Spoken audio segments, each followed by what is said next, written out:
Okay, so now it's recording. So I encourage you to start from the activation exercise, just 2 minutes, and you can write like words related to inspiration or to brain or mind, whatever shows up. Let's release it. So I want you to take piece of paper, just any line paper or any paper, and I will set up 2 minutes. Words can be repeated, and I need to turn off all sounds. Mind clock. Any words about it? Yeah. Okay. Yeah. Okay, so 2 minutes. 20 plus words about your mind, brain, inspiration. Let's go.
I still have 30 seconds.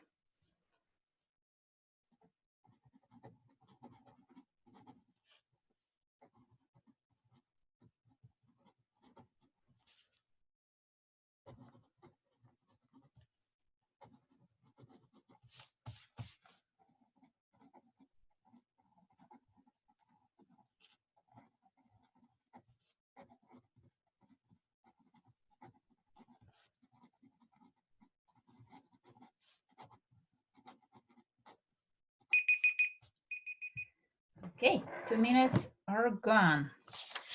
So how many words do you have?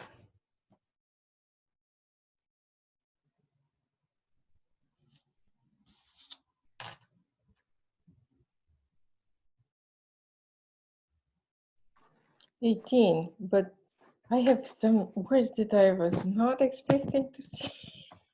Very strange. Like, yes, some of them will be surprising. And it's actually like I have over 30 words, but I have, at the beginning, I really stuck on these 3 words like love, laughter, and life. And it's like really all 3 like repeated just several times. And I could not go past them till I really got the message that it's all about love and life. So, and it's I had one word that is really struck me at the very end, like big letters, is the word God. So this is really what's make us alike as a God. So it awakes our consciousness. So this is my insights from what I did. So any insights for you? Any people showed up? No. Okay, No. so I wrote ultimate truth in the universe. wow, it's quite a statement. Ultimate truth in universe. We'll see. Maybe it will be revealed today. So shall we start? Let's switch camera and we'll just start drawing. So you have options. You can use an outline of brain, and you can, like on Google, you can find several outlines it with thicker borders or with thinner, and you will work. So this was one of my drawings related to it, and I loved it, and I really like it's already working, so that's why I want to do it with you. So as always, be very gentle to you. It's a gentle method that we work. If you don't have outline, you are welcome to just draw 2 lobes, and it could be as big as you want. It's not necessary should be taking the whole size of the paper, and you can turn it horizontal or vertical. Basically, it looks like half of the walnut. So, and it's be creative. Maybe your our brain is very unique, so there is nothing wrong. You can draw your brain. So, and it will be interesting for you to see really what is the which side is bigger, which side is dominant, and hopefully we can activate a relationship between both of them and see how it works. So you can use outline or just draw your own. So it's up to you. Let me see if I have, yeah, I have paper. I did an outline, so today I'm going to do the draw from the beginning, so from the script. Okay, so shall we start?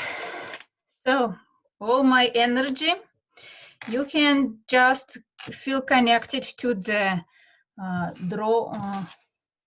I feel like there is some, and focus is gone, and let me fix it.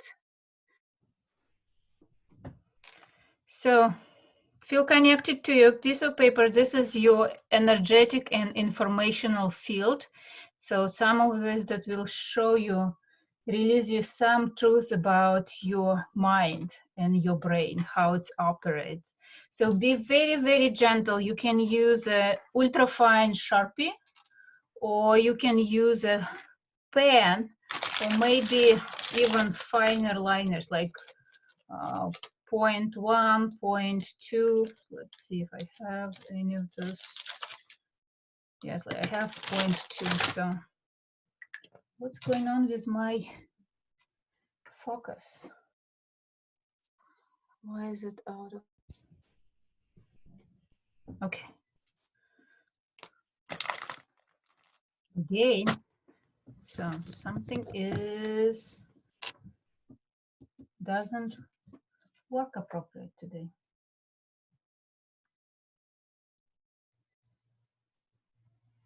Come on, please cooperate with me. So you can draw as big as you want, and it's a little bit so you can draw the middle line, and it's just look like a walnut.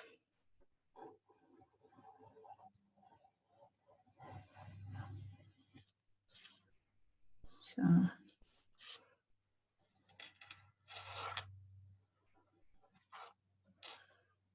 okay, so this is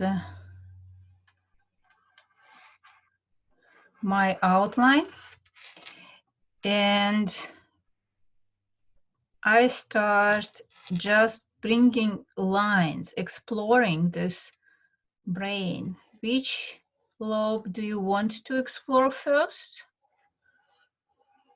And we know that it's different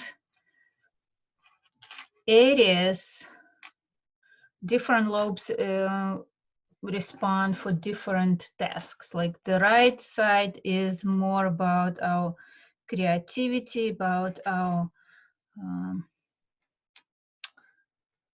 art, about dreams. We see in how to say it. I forgot all words. It's interesting. Like I'm working on mind and all my words are gone. So maybe I need to activate my left side so I can, especially on the right, the frontal lobe, that I want to activate all the speech and memory. So I'm already affected. Yeah, the thinking is at the front, and we have like it's really very limited division, like which area of the brain is responding for what, because in most cases the whole brain is activated. It's definitely, if some area is affected or traumatized, it will affect your some of the functions related to it. But when we speak, everything is activated, everything is working, everything is functioning. Some of this it's a bigger scale, some of them are at smaller scale. So the most activated brain is when people try to translate from one language to another. In this case, like those people who work on conferences and tried to translate like simultaneously. yes, yeah, it's the brain is on fire. They cannot do it for very long time. They need definitely need some breaks to have. So because it's really high functioning. They did some MRI tests during such operation. I have a story. A friend of mine, when she was in high school, they asked her to translate for a conference, and she did translate for a conference for 3 days in a row. And the next week, she wasn't able to speak, or she wasn't able to think. She said she was just sitting there and was not able to think anything. It's really overwhelming for brains to operate on such challenging tasks, like when you have to. And usually what I heard, like when they translate, they really don't, and they don't understand what they saying. Like the meaning of what they translating is usually passing by, because they have limit some of the functions to really perform the best they can. Okay, so I'm already start creating some of the crossings between them, and those crossings brings my attention, and I bring some circle. Circle reminds me as a magnifying glass. And it's interesting that my first circle is on the edge between left and right. So feel free to start drawing circles to bring more love and energy to areas where you want it be harmonized. And maybe in lines, you can see already the potential circles. So I don't really see any potential circles, but I see more crossings, and I want to harmonize them. If it's already getting overwhelming, start rounding corners, because it's very important Be very gentle with yourself.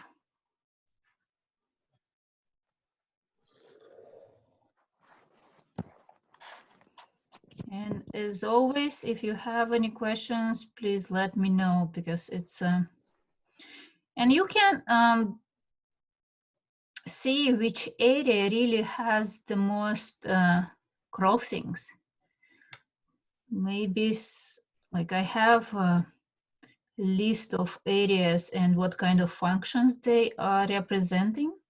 So you can ask me. But as always, it's limited vision of functions. It's actually not exactly full list. All our troubles begins in brain. We really, our body reacts to many things, and it's when we react, when we have experience, body experiences, like if we burn a finger, or if we got cold or hot, this is just information. It's really in our brain we're making a decision, is it good or bad? So it's our mind which makes identify these qualities for experiences. So all our blockages are in our brain. So that's why it's like very important not just activate but balance our brain to it's gives it enough attention and enough love and exploration, like really to understand it better. So we really focused a lot on artificial intelligence, and I don't think we know enough about our own, how it operates. And it's so I don't think we will know more about our mind, how it operates after this drawing, but at least we want to feel balanced. We want to feel energized. If any blockages we have in our brain, we gently harmonize with roundings of those corners. So we want to be patient, and we want to meditate with simple tasks that we're setting today, like really one corner, one angle at a time. So we don't jump to harmonize everything, but as much as we can see today, as much as our mind really allows us, we will do.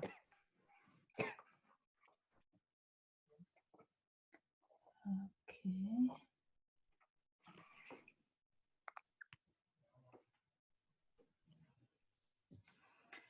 So I don't do more circles until I want to round all corners, because it's a little bit getting overwhelming. All my life I was a left brain girl, so I loved logic and I loved plan. So I wanted to know what to do and just follow. I have 2 master degrees in technical subjects, and it's was quite a turn for me when I had to, when my right side was activated, and I could not really find explanations for some stuff that starts happening. So today I want to feel comfortable with all we have. Like we want to have the whole potential, what we are capable of. Inspiration and imagination. So we activate our imagination. Like Einstein said that imagination is more important than intellect. I think it or more important as science. I don't remember exactly the quote.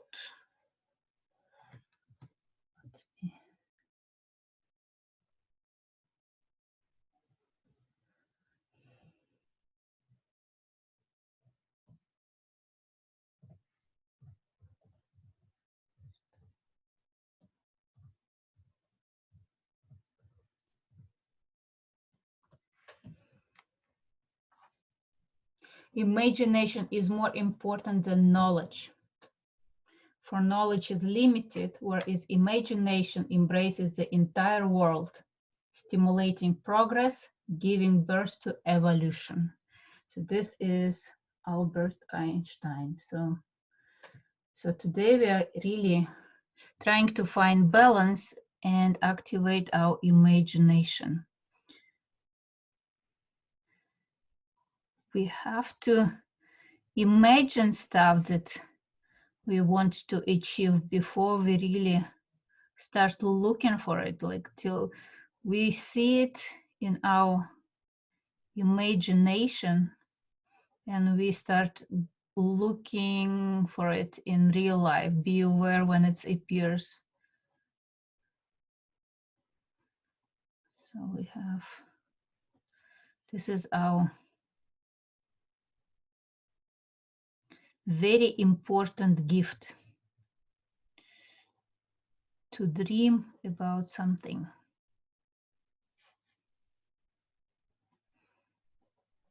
So pay attention how, if you have any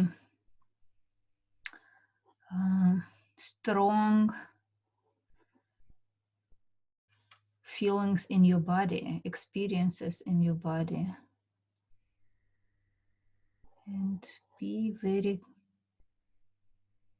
like, drink plenty water, clean water, not coffee or tea. I'm like, at least during the exercise, I really highly encourage just water. There is a suggestion, like if you have a headache, it's most likely your body needs water. 1 glass of water can resolve the issue. So this is, you can use for future. And it really helps. I've tried it several times and I'm very rarely have headaches, but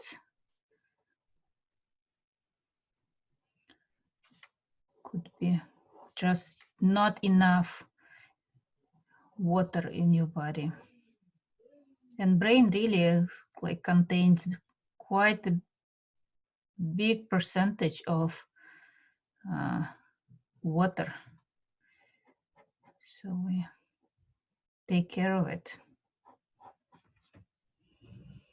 Okay, this is some, oh, I found another circle that I can just continue a little bit. And as always, circles should not be perfect. They could be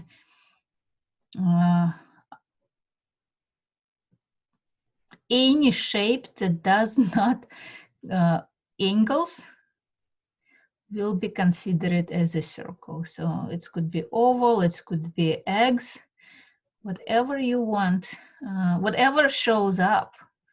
Maybe you need it the most. So our intention is like really gives to ourselves whatever we need the most right now.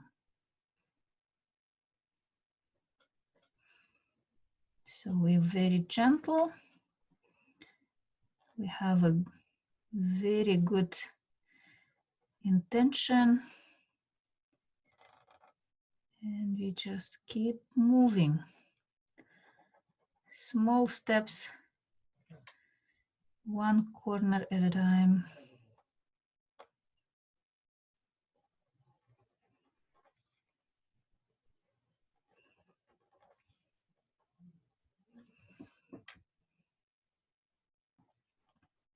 And if you feel like you need more lines, please do so. Like when you have enough roundings, you can add more lines. It's really the more lines we have in our brain, the more activated brain is. We don't want to overwhelm it. We don't want this buzzing going on in our brain, but we want not lazy brain. We want it to be really smart and full potential activation.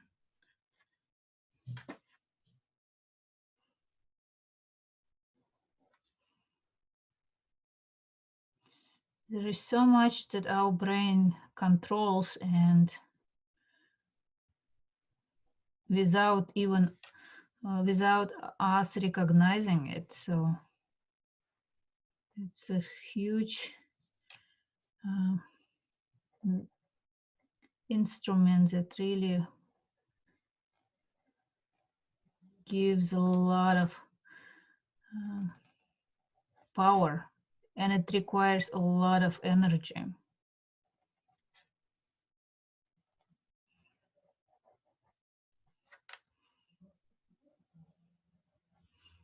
The head is usually one of the, like the energy, the heat is usually going through the head.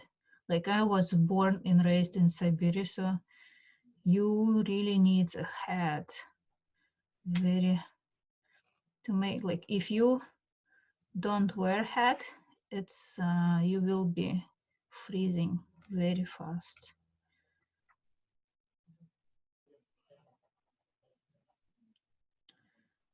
Because so much energy is and heat is going through your head. This is from my observation, so it's not like scientific exploration. Maybe some of the scientists will boo me, but this is what I noticed.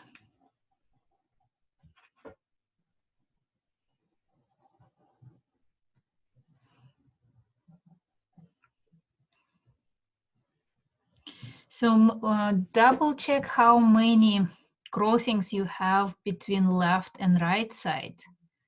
And maybe pay attention how many lines you have on left side and right side. Do they balanced? Do you feel balanced or one of them is more dominant and more activated?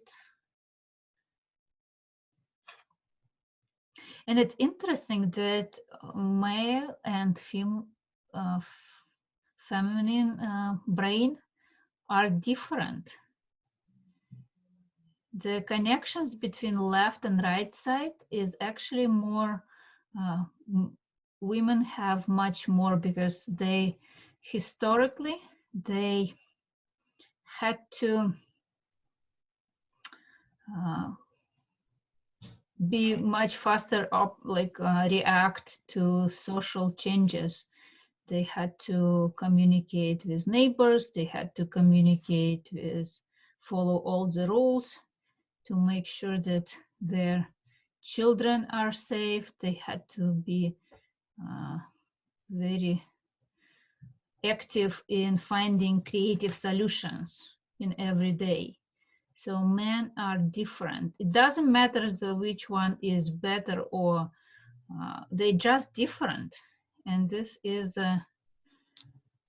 okay, where we can embrace our difference in our drawing. So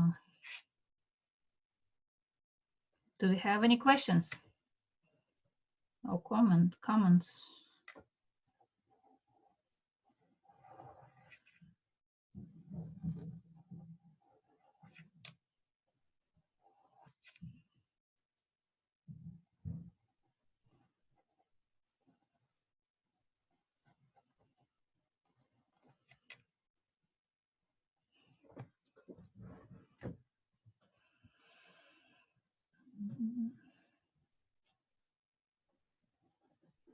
So everybody is so active, like actively drawing. So no questions today.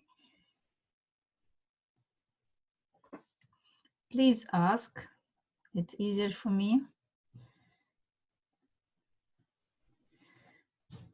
So it's one of the very challenging functions that brain has to, like the human has to perform is speaking, like language. It's really, that gives our brain challenge. So linguistics is a very important science. Anna, are you translating from, do you feel like you're translating from Russian into English as you're doing this, or do you just going directly to English? After almost 19 years living in US, I'm already starting just speaking English. I had enough experience develop this to like the vocabulary that is easier to access English. And sometimes I even see dreams in English. So for me, it's easier speak and write in Russian just because my vocabulary is still be richer, and it's but I don't have to translate. And English actually is some of the subjects is easier for me to explain in English. When I used to be a tax advisor and I worked as a tax advisor only in US, it was very hard for me when we had Russian speaking clients and I had to translate from English to Russian because some of the terminology and some of the statements I learned in English only. So it takes longer for me to translate from English than from Russian to English. And I have to say that it was interesting when we just started learning English. One of the steps that was when we started watching TV to learn language, because I did not speak English when I came to US. It was like really just, hi, how are you? And it's when we start watching TV, the very first year, it was like really disturbing and everything was uncomfortable because you understood how much you don't understand. But after a while, you learn to not notice some words that really you don't know, but they don't really upset you. They don't, it's enough, some of the words is enough to understand the meaning of sentence.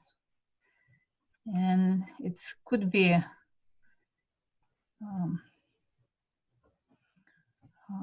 not exact meaning, but it's enough to pursue, like to move on. And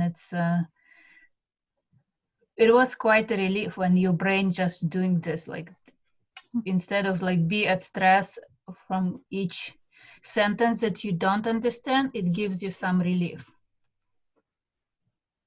And when you feel more comfortable, you just easier learning the language.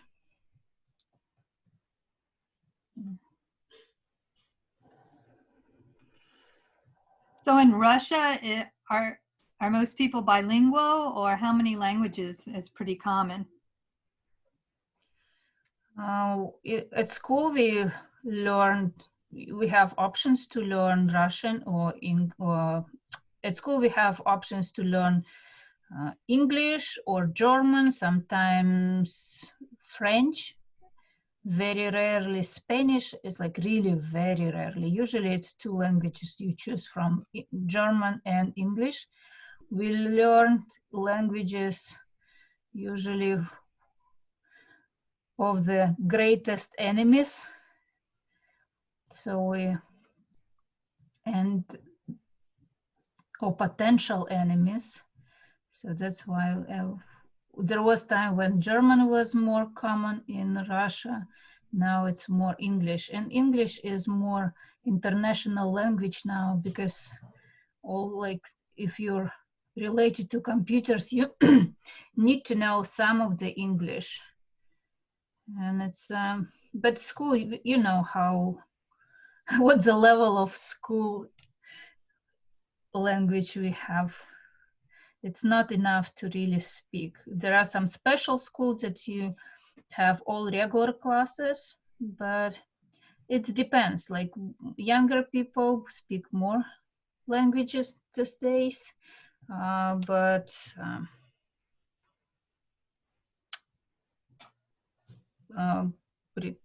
older people, it's like really like very old people speak many languages. Some of the very old people can speak French and German and English because the education was different.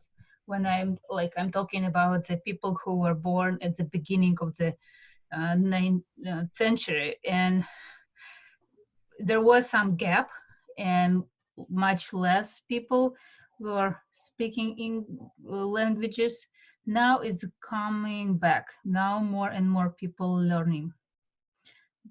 Of course, like if you're looking at big cities like Moscow and St. Petersburg, it will be more common, but not, I cannot say. It depends. It always depends on people. Some, even like in, seems like a smaller city, and it could be more very well educated people there. So it's I cannot say that like, oh, if you go to beyond Moscow there is no education. It's actually not true. Like my hometown, which is in Siberia, and it's we have 6 universities, and it's only, the population is only 500,000 people. So there is much, the concentration of educated people are much higher than in Moscow, but it's just differently. But if you go to like really villages, there could be some lack of education because just much less people stay in villages, like younger people. Nobody really wants to, everyone wants to have a simpler life and like simpler, easier to to get richer. And villages are always like, any farm is requires so much work. It's not, I don't know, it's maybe not for everyone. I love to be in village. It's so beautiful there. Okay, so what I see on my drawing, that I have so much on my left side and not so much on my right side. And let's see, this is going out. So I'm definitely want it be more balanced.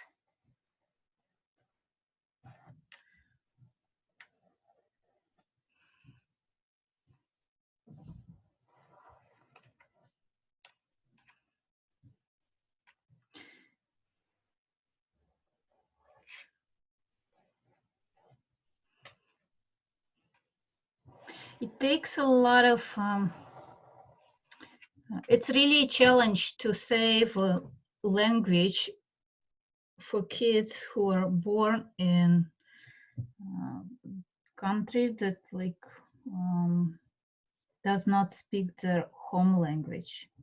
Like for my kids, they both speak and write, but it took us a lot of effort, time, and finances as well, because English is a language that simpler to compare to Russian language, and it's for them it's easier to speak, especially when they go to school. And it's if you want to save the language, you have to do it.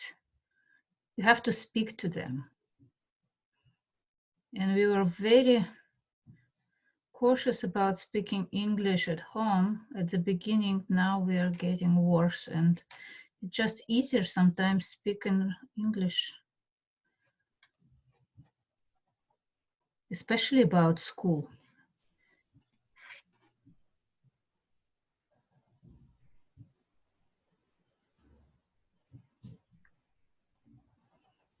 Okay, so any other questions besides my heritage?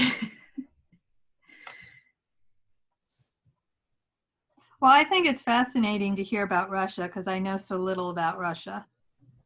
So to hear you in terms of being a person who has direct contact, I think it's fascinating. Are there different dialects? Kind of like, in Africa, there's, well, it is a continent, but there's lots and lots of different dialects. In China, the same thing. Is that the same as Russia, or is it more like the United States? No, Russia is more unified. There is like different languages, like Ukrainian and Russian. They have very similar roots, and I can understand some of the Ukrainian, but it's a different language. It's not a different. It's not just a dialect. It's so it's really language, but everything is unified in Russia. So there is some words that are typical for some areas, but not for the and not very typical for other areas of Russia. We had a very unified education system, and so we had it did not matter if we were in Russia, in Moscow, or in Siberia, or maybe in Kazakhstan, that was a part of the USSR. We all had the same textbooks and the same tests that we had to take related to school. So we read the same books, the same facts, and we used the same language. So it's that's why we really don't have significant difference in dialects. Some pronounce some words differently. Some have stress on a little bit, like they can use more O. They can use some endings, like longer endings, but this is only if you really pay attention to it. It does not really significantly change the meaning of the word, or just give some flavor, but not changing the language. So.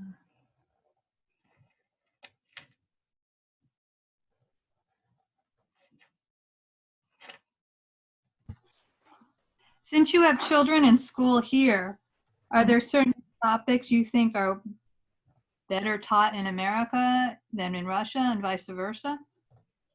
So first of all, I have to say that The education in Russia has changed significantly in the last couple decades. So it's not what it used to be. And again, I don't say that it's getting worse or it's getting better. It's just different priorities. It's not as unified as it used to be because there's right now different programs, and even at the same school, the same grade can have a different program. So they can have different textbooks.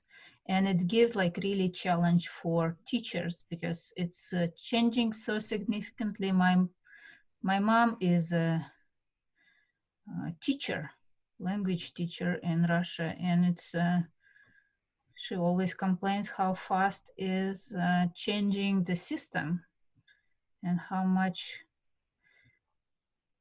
teachers have to be updated like constantly. It's which is good at some point, but it's challenging for sure. My kids, some of the things that we have in American school, and again, it depends on the school. So some schools more advanced, some are not. And it's so much depends on the teacher. So teachers are much more important even than the school. And so I cannot really say that anything is different, like really it's like what is better, or it's just different. For example, in Russia, we have a different system for the elementary school, and even for the higher school, it's we have the same set of children that's going like that attend the school together. So we don't switch, we don't shuffle children at grades, like, because I was surprised that since my child started kindergarten, like that in first grade, he has a new classmates, and like they constantly shuffling, like every grade he has new people. It really does not help to establish strong bond between children. Like one of my best friends is my classmate from fourth grade, and we were together since then because I was like at the same school from the elementary school. Like all 10, it used to be 10 years, now it's 11 years of education in Russia.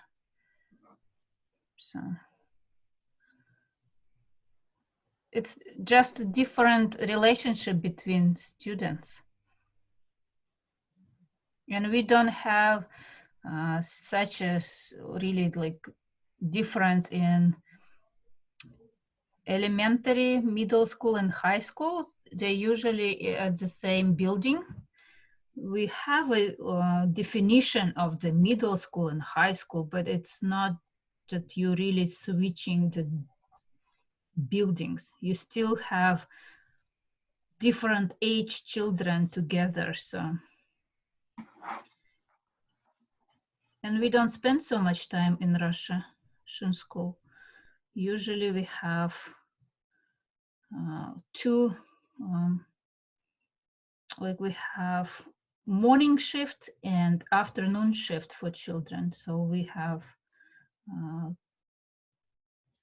and 1 year you can be student at the morning shift, and next year you can be afternoon, because everybody going to the same building, so you have to be share the like classrooms to all grades. So I think it's still be the same. Maybe some private schools, like now we have private schools, maybe it's different there. But it was a long time since I graduated from school. I graduated my school when it was USSR that time, so I'm not very familiar with I want about what is right now. I want to tell you the story. Like my son, when we visited Russia one like at the winter time, the break, Christmas break is different. So he went to the Russian school. So he wanted to experience what the Russian school is about, and his language was enough. So he went to Russian school to participate for almost a month. And by the end of his education, the principal of the school invited him to his cabinet and said, like, ask him, like, how did he like to be in Russian school, and if there is anything he would advise to change. And he said, like, yes, everything is good, but your English is sucks. So you need to work on your English, guys. So, so,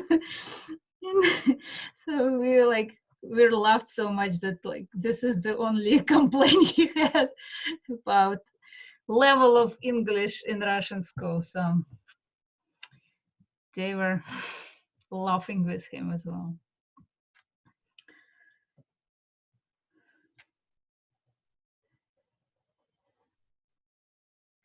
Okay, so my brain is getting more and more, and I've noticed that this my right side is not really like something is going on here. Like I have a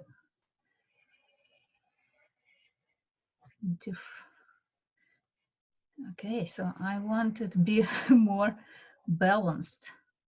Okay, so if you have a symmetrical brain, if it really brings your attention, if you notice it, you can make it more symmetrical and just integrate this new part that you added to your brain, to you,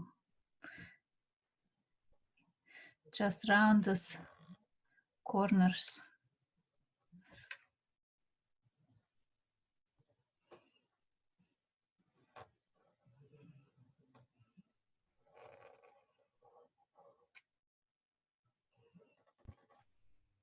So as we're doing this and rounding corners, what's happening neurologically in our brain? So first of all, we really exploring which areas of our brain is has any blockages.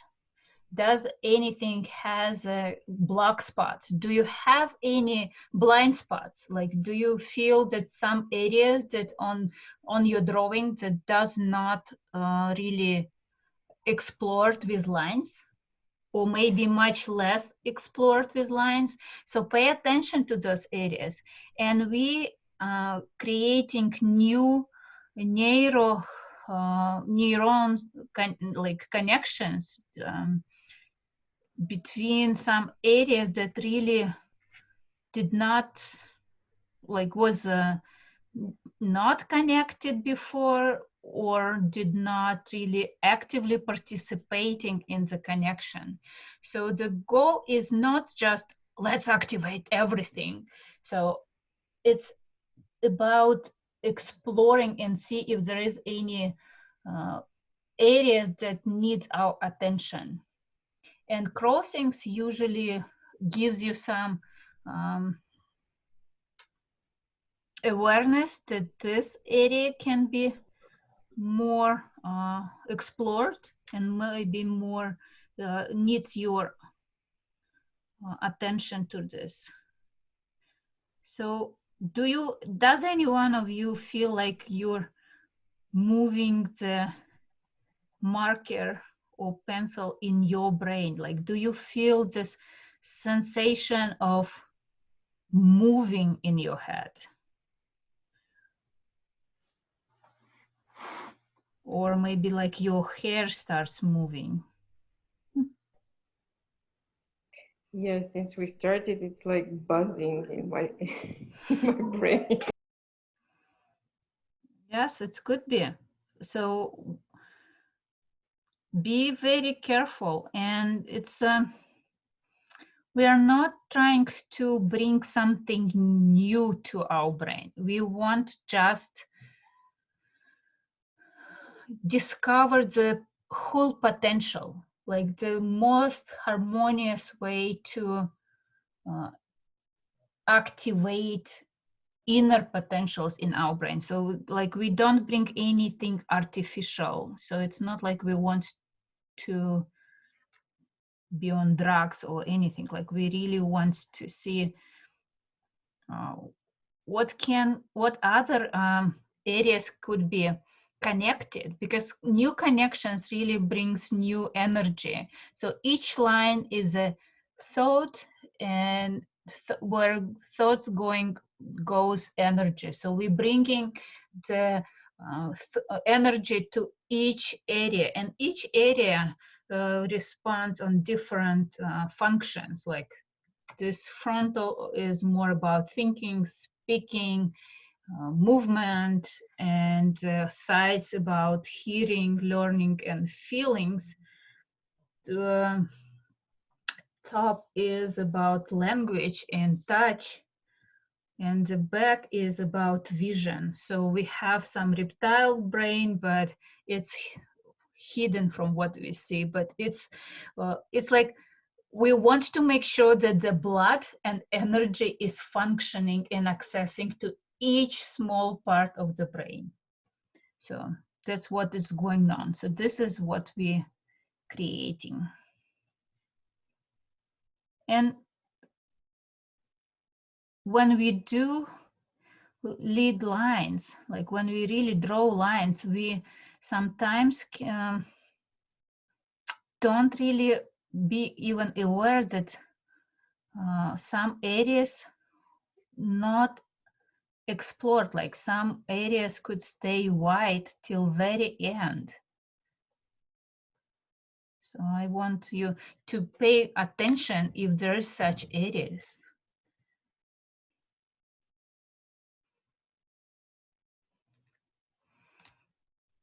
And again, because it's a narrow line, it's not a straight line, so it goes to your subconscious mind as well. So it's our perception of our brain. It's not necessarily like we're moving the marker in our brain, but it's we moving and exploring our memories related to what, like our memories, and where does it store, where does it really keep the blockage.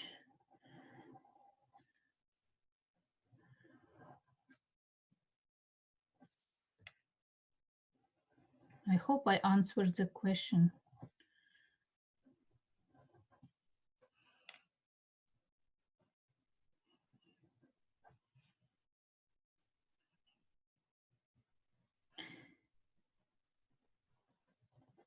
It's again, we're working with our perception, and it's your vision of like yourself that, okay, I allow myself to use my imagination at the maximum capacity and create something beautiful out of it. Like be very creative and gentle at the same time. Gives you encouragement to find these opportunities in real life for creativity, for imagination, and don't feel limited or restricted by what others thinking about it, or maybe what you used to think about yourself. Like when I say that, like I used, like for over 35 years, I used mostly only left side, which is logic, plans, strict, like thinking, very strict thinking, be focused on math.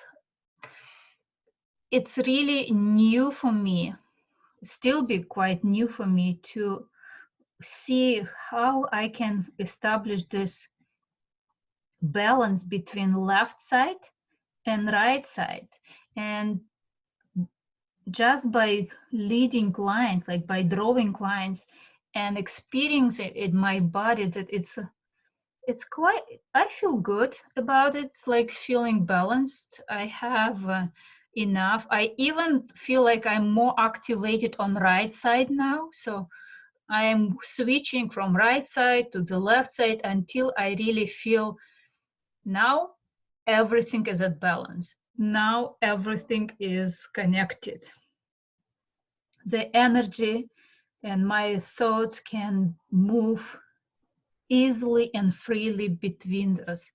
And I don't even like with, if you notice, my circles going beyond my mind, like beyond my outline. So I can be inspire other people and be inspired by other people as well. So you can draw circles on sides or go beyond your boundaries. So it's really, there is no limitation. In my imagination, I could be on Mars right now, so exploring different realms and still feel good about it, still balanced. But I don't want just be creative. I still want to operate in the real life and feel comfortable around people who don't want to be so creative. Like when I file my taxes, I still want to understand the rules and math and very simple questions, or maybe not even simple, but logical questions. So that's why I need both sides of my brain, of my mind. And this again, coming back to the balance.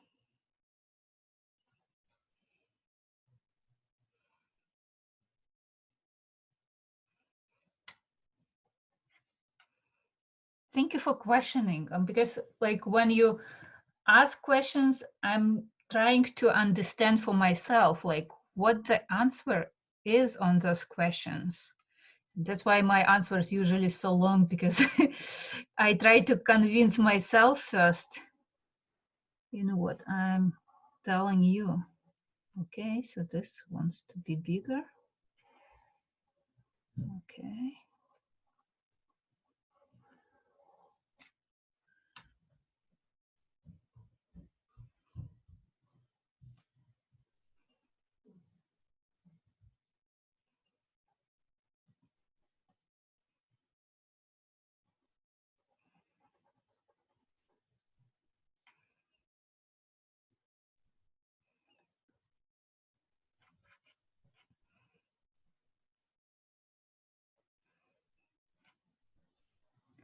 Any other questions?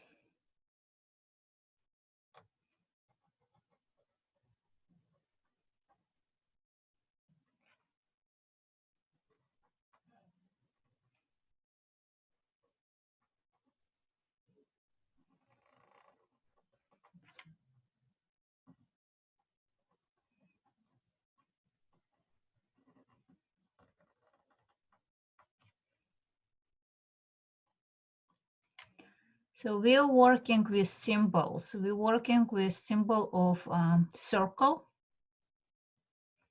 and symbol of like circle represents harmony and balance, and corners and angles represents challenges, conflicts. So the whole idea is about transformation from the conflict to harmony, from the challenge to balance, and it's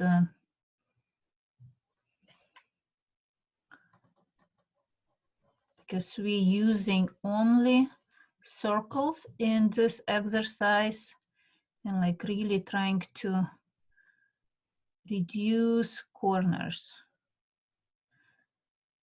like allow the energy smoothly, like the flow of energy through our mind, through our brain.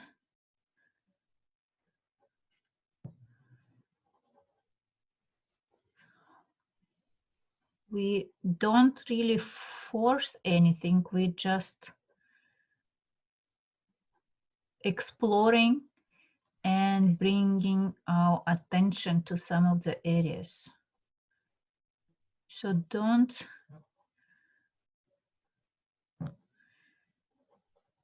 force any lines. Like if you don't feel comfortable drawing any lines, don't do it.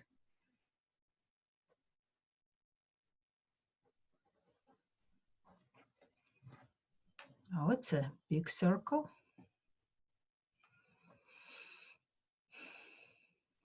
And you can add more lines whenever you want. We can finish today and you tomorrow decide that you want to, that one area wants more lines. Do it, explore. There is no limitation. And sometimes we need some time, additional time to integrate what we learned about ourselves and what we really allow ourselves. So we don't need to do everything in one sitting. And maybe you need like 2 or 3 drawings about it till you reach the exact desirable effect or desirable experience that you want to do. Okay, so I want one more. And look how big or small circles you use. Do they have a different experiences for you? Like, do they have different qualities for you? Some of the circles that I have many, like really many lines, like something's very important is going on there. And it really does not matter that if we have small event in our life that it could be gives us a small circle, because it's intensity that matters. Like I can have a very small area affected, but it could be very dramatic for us. And in this case, it will be very intense circle. And you can even try to see if your body really resonates to any of those areas. Like you can place your hand and just listen to your body. Do you feel that something is changing in your body? Like where do you bring your attention? Where this area, how does it reflect on your whole being? Or maybe some areas may bring the memories of certain people. This could be interesting insights as well, or memories from your life. So on Wednesday, when we were drawing circles, we were thinking things like adding love, harmony. Are we doing the same thing here with circles, or are we just kind of just being intuitive, drawing a circle, but not holding any intention for the circle? The circle is more about balance and attention and love, yes, as well. So we bring harmony in areas where we're drawing them. So circle is always about love and harmony and balance. So wherever You can actually use like, because we're working with symbols, you can charge each circle with some specific intention. So like you can give them some meanings.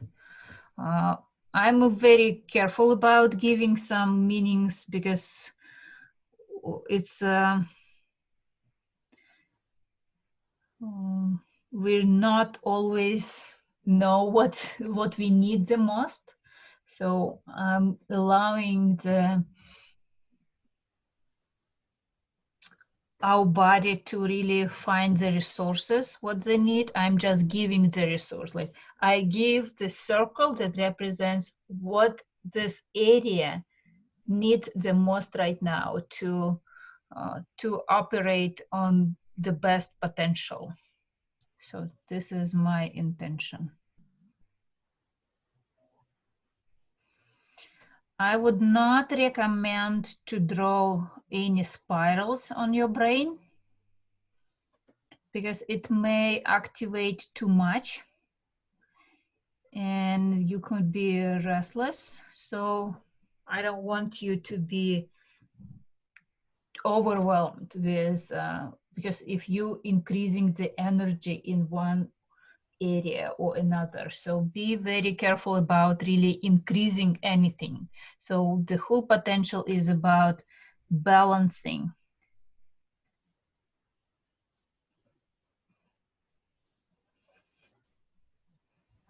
Does it make sense?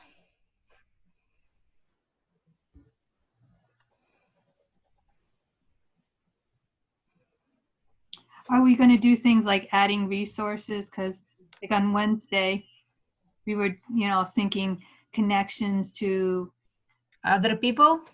yeah, other people or angels or, and so we were doing a mixture of things. So we are, for sure, we are going to do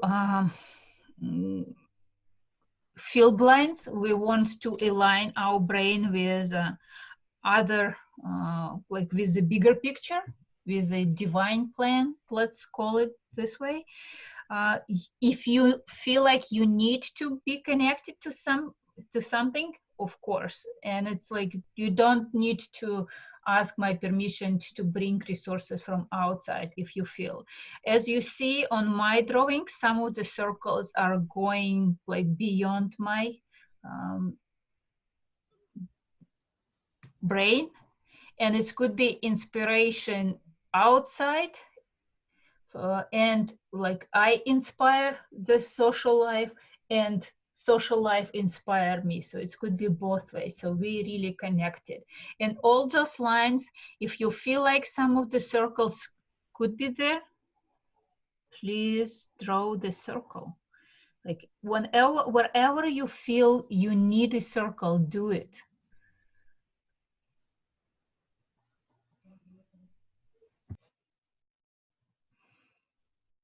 So if you have a pull to do something on your drawing, trust this feeling. So there is if there is some urge, do it. There is nothing you can do wrong. It could be different from Neurographica, but it's if you're inspired to do it, like I would just follow my intuition.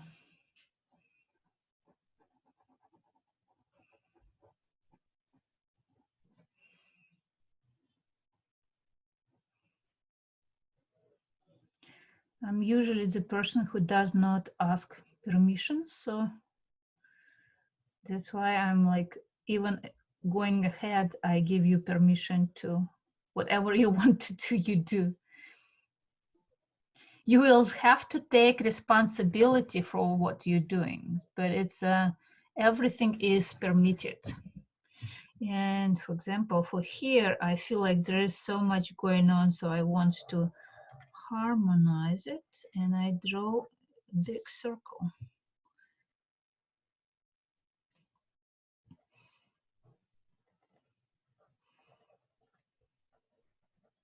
and I integrate it. And the circle is actually from outside.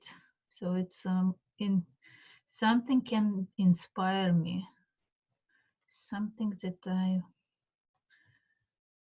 it could be information, it could be person. And all those lines that going beyond our brain is our connection to other people.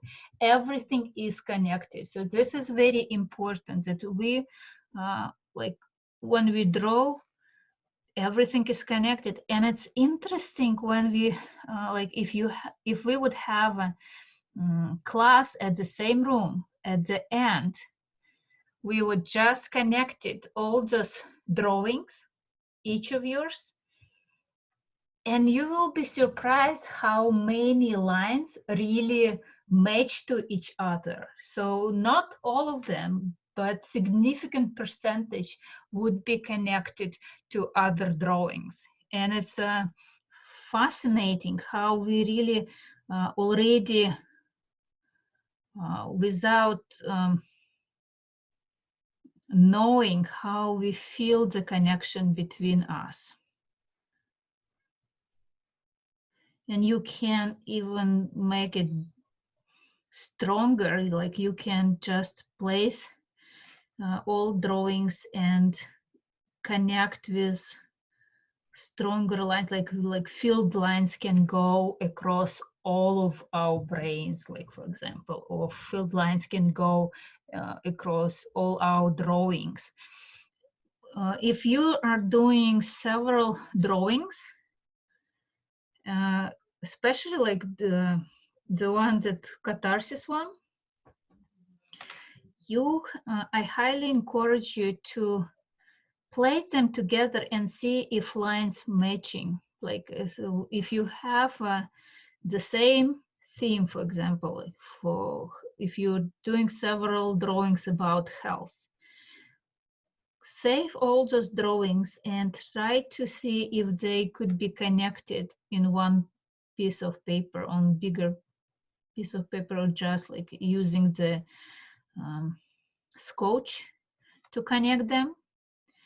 And if you can, expand some of the lines to really embrace the bigger picture, like really to see that everything that you're working is just a different, like different spots of the same subject or the same problem, and that everything is part of a bigger plan.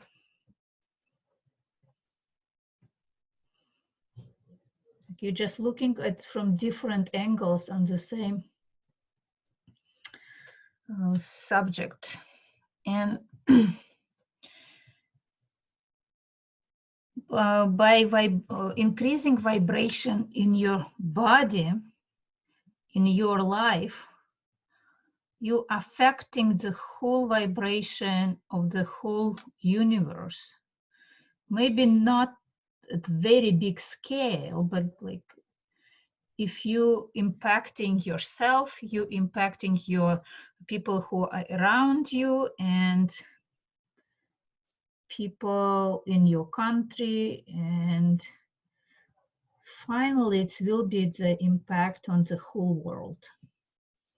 So we really, but you always start from yourself. You don't like save yourself and thousands will be saved around you. So it's like really, we don't try to focus on the global. We start from, we are global enough to work on. So don't try to save the world, save yourself first. And you will see how it's challenging is. So it's not just, I'm not saying that like you have to be very egoistic and don't help other people, but if we will be better and like if we will be more harmonious and peaceful, the world will be more harmonious and peaceful as well. So Emma, yes. this is what I have so far. Okay, let me see. Okay, so you have a very big connection in the middle. So pay attention that there is a lot of lines on top and much less on bottom. Okay. So the back of your brain is like really can have more more lines, more exploration. So this is the front. Yeah, the top is the front and the back is responsible for vision, color perception, and basic brain is there as well, so which is responsible for the balance. So if you want, you can explore more that area. Okay. Because it's only one circle in the middle, but sides, explore sides. Okay. Thank you. But it's very well balanced overall. Like, I like how it's balanced. Your drawing is. Okay, so I think I have enough lines on my brain, and I start drawing. So you have two options. You can color circles, or you can just color unusual shapes that are formed by neurolines. Just connect several areas together and color them.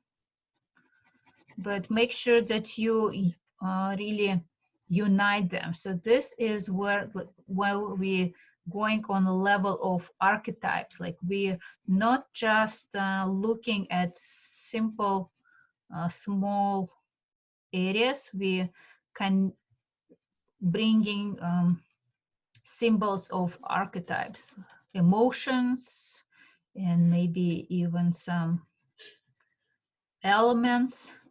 Colors could be representing elements. It may represent some organs, some people. So it's even bigger than circles. So okay, so this circle.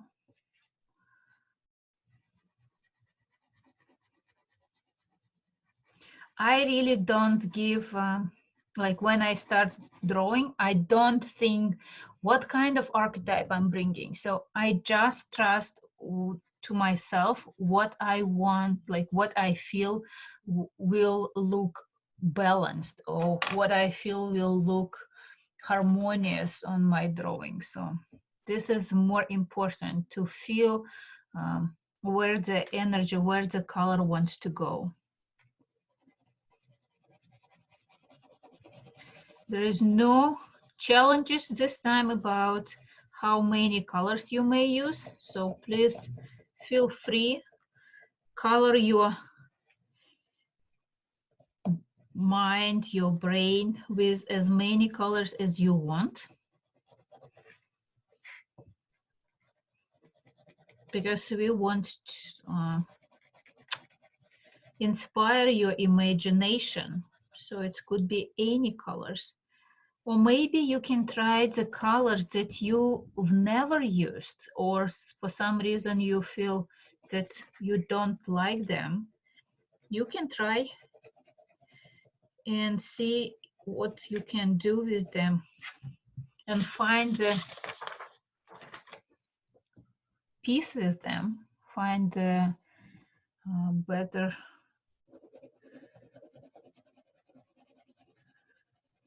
opportunity. Like, really, it's an opportunity to use those resources, because colors represent some kind of resources that you, for some reason, can limit yourself to. Like, many people don't like brown colors, but brown color really represents structure. And if you lack of structure, maybe you bring this to your drawing. So I want you first of all to be aware of like which color you avoiding. Are there such colors that you avoiding? Or maybe you use too much some of the colors. This could be.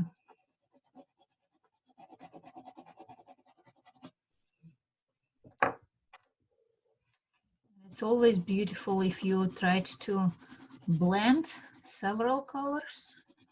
And you can do it like just activate and use colors in areas, some smaller areas, or create the flow.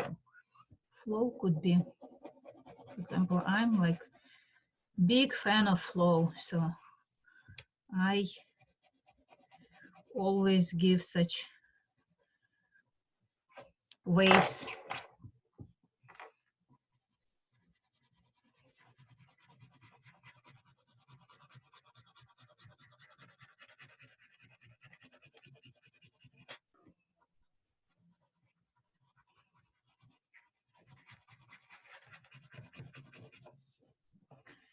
If you want light colors or if you want more intense colors, so it's like be creative. It's really how you want to look your mind.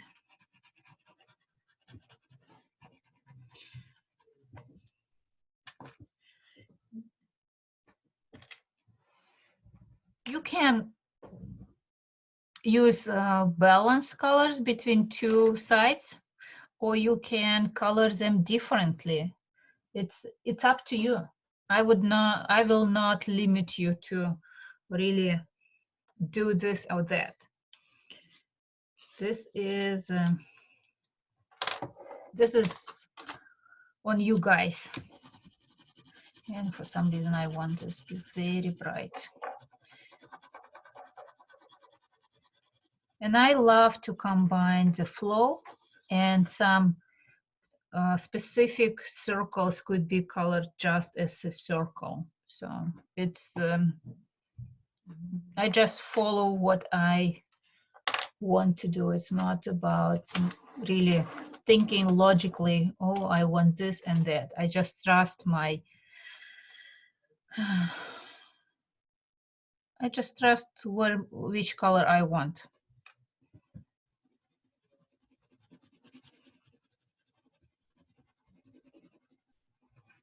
And if I don't like how it looks,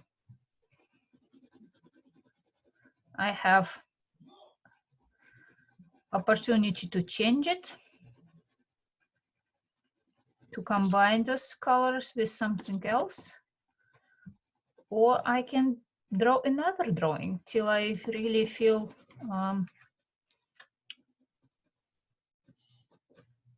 this drawing really gives me satisfaction.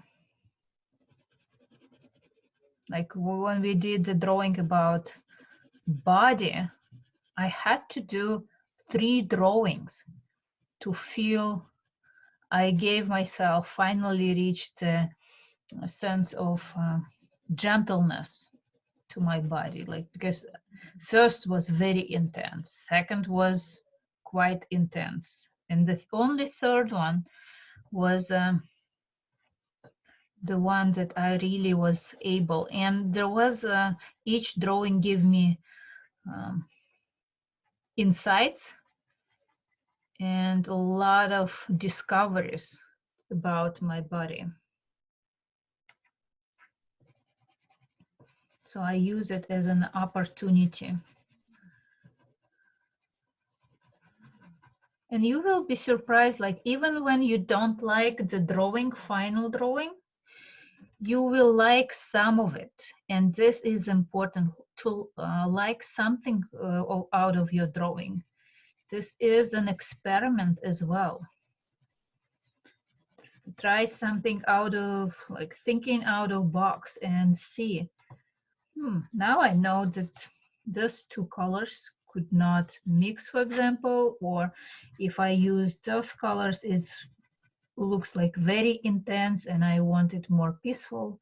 So it's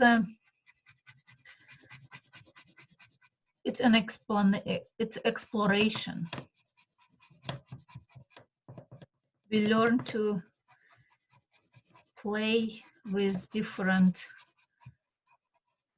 emotions as well, like, because colors could be emotional, and it's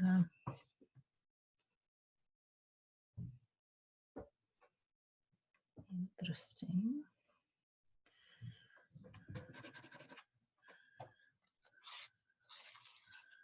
I always have my sharpener next to me.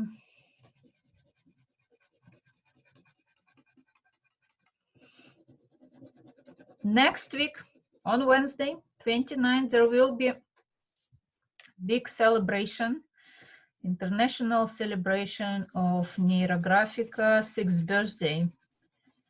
So I'm going to be live right before the class at 11:45 Pacific time.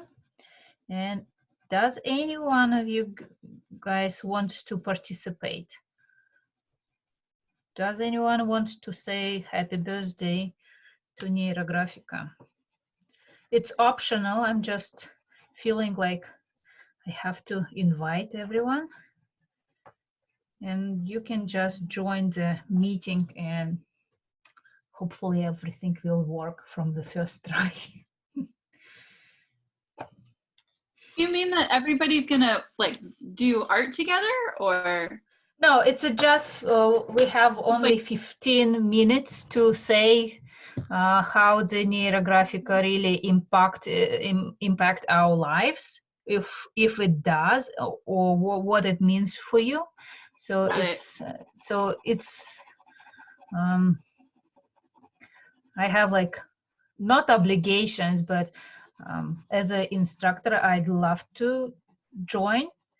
But as I give you an opportunity, if you want to say something, you can do it. And in other options, you can write, like record a very short video and just send it to me, and I will show it during the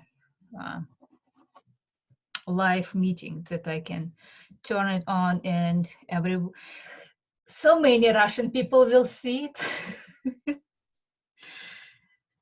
And I will translate if it's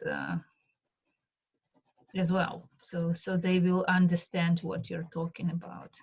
So you can do it a short recording, like minute or like 60 seconds or maybe a couple minutes, and send it to me, or we can do it live. It will be translation will be to Facebook group. So recordings probably will be the easiest way for me, but it's I will be happy if you can join me as well.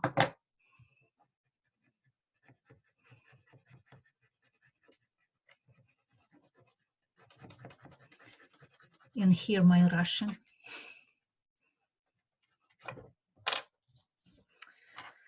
Okay, so interesting. I'm already have so many colors.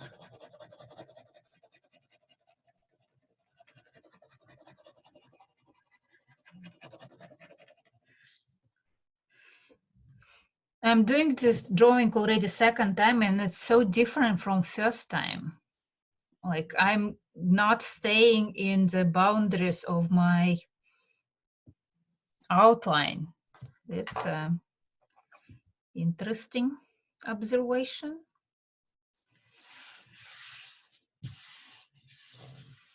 Okay, so I want.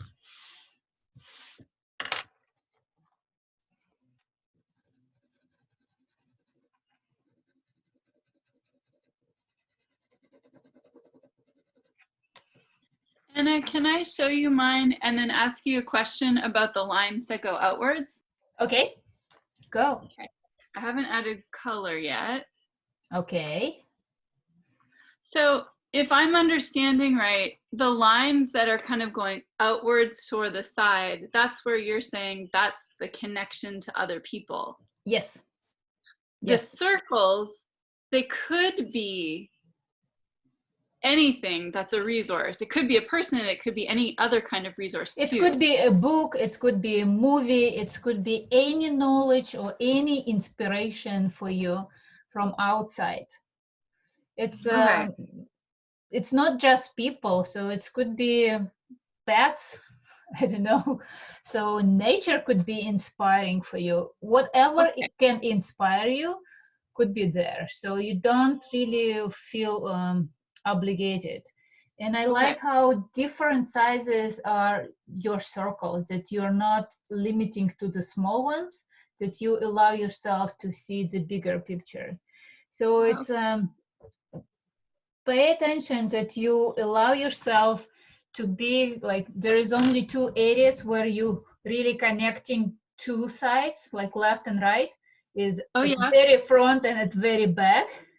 Yeah. So it's if you do you avoid to have any connections between them, just pay attention to it. It's like, it's not necessary you have to do any circles there, but just like, why is it like you don't feel like it should be there or what?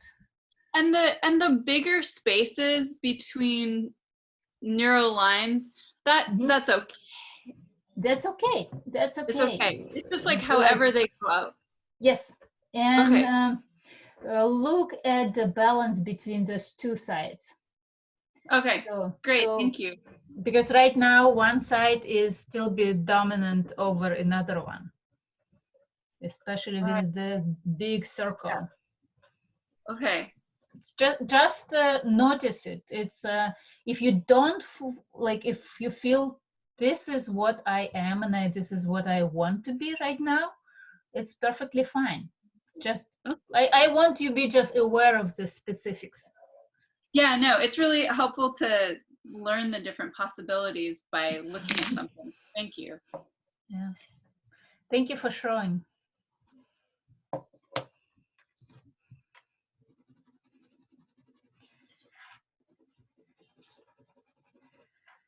So I'm using this neon colors on my brain, like really activating something very bright.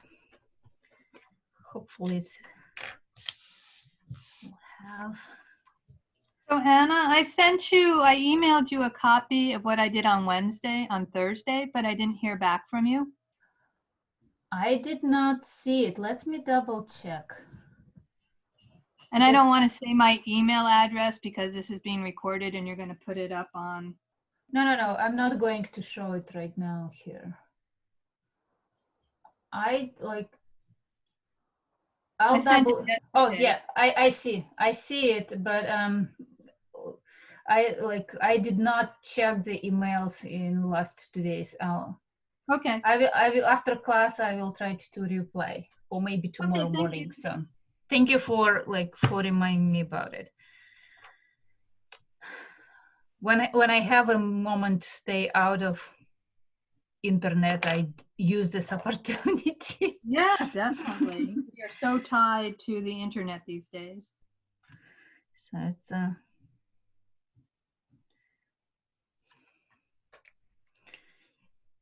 and notice if some of the circles, for example, I have a circle that has a small circle inside of a bigger one. So there is something that is like really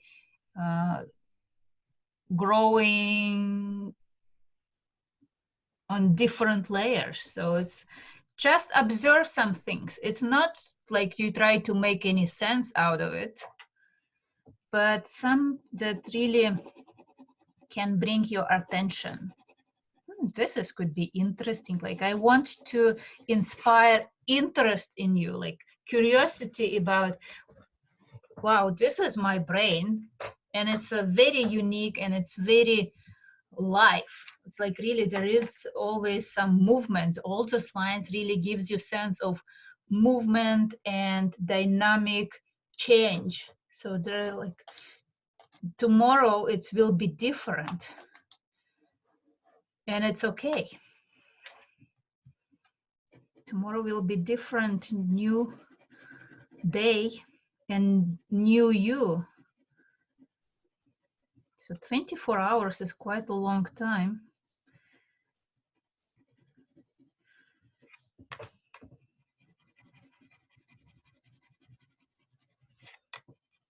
And I'm curious, like, what kind of dreams you are going to see today. We like most of us activated the right side so generously. So I wonder if there will be any dreams related.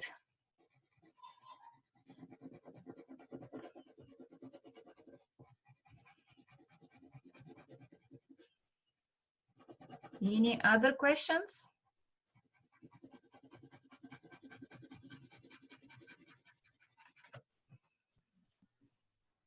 Do you know why the founder chose, I think, Switzerland for his school after Russia?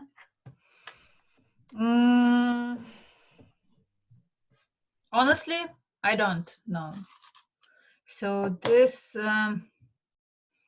I think that the goal was to have it as an international school, and the Switzerland probably was the easiest one. And he has friends who were able to help him to do it there. So this is I think this was the only reason. They have already an official school in Germany, and there is already this year in February, there was the first graduated instructors, German-speaking instructors, not just Russian instructors. So they have to have instructors, like you really need to have a very well established school, and you need to have some, I guess, some aligned with the official requirements what the school is. So we have association that has some of the elements, but it's mostly for user level, like some classes, and I can teach those classes, but it will be official certificate of Neurographica user, but it's not the instructor level. And so far, like in the institute in Russia, there is 3 levels related to Neurographica. You can have a user level, you can have a specialist, when you can use some Neurographica in your current work, like if you're a counselor, you can use some of the algorithms for counseling work, but not really teaching others to what the Neurographica is. You just use it, and it's not, and it's very limited actually, so I cannot say that it's a lot. And you cannot advertise yourself that you are instructor in Neurographica. And another level is an instructor in Neurographica, that you have to take many hours of education and then be passing the test and writing diploma about Neurographic and how you used it, and it's quite a process. It takes about 9 months of education. Like every week we had a 4 hours class, and we had to do a lot of homework, like really. Everything that I'm teaching you, I tried on myself, and I'm giving you the cream like what I liked. It doesn't matter that, like, it doesn't mean that everything else like not worth to learn. It's just what I felt was fun for me, I give you. But if you have any like certain subjects that you want to work on, please let me know. They maybe not important or like for me, but I find the like exercise what will be important, like most effective for you. So I'm open for your initiative, what you want to learn, what you want to draw.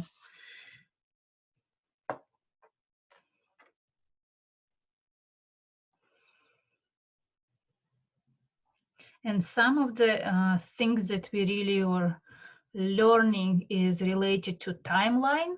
Very interesting how you can expand time or shrink time, because everything is a perception.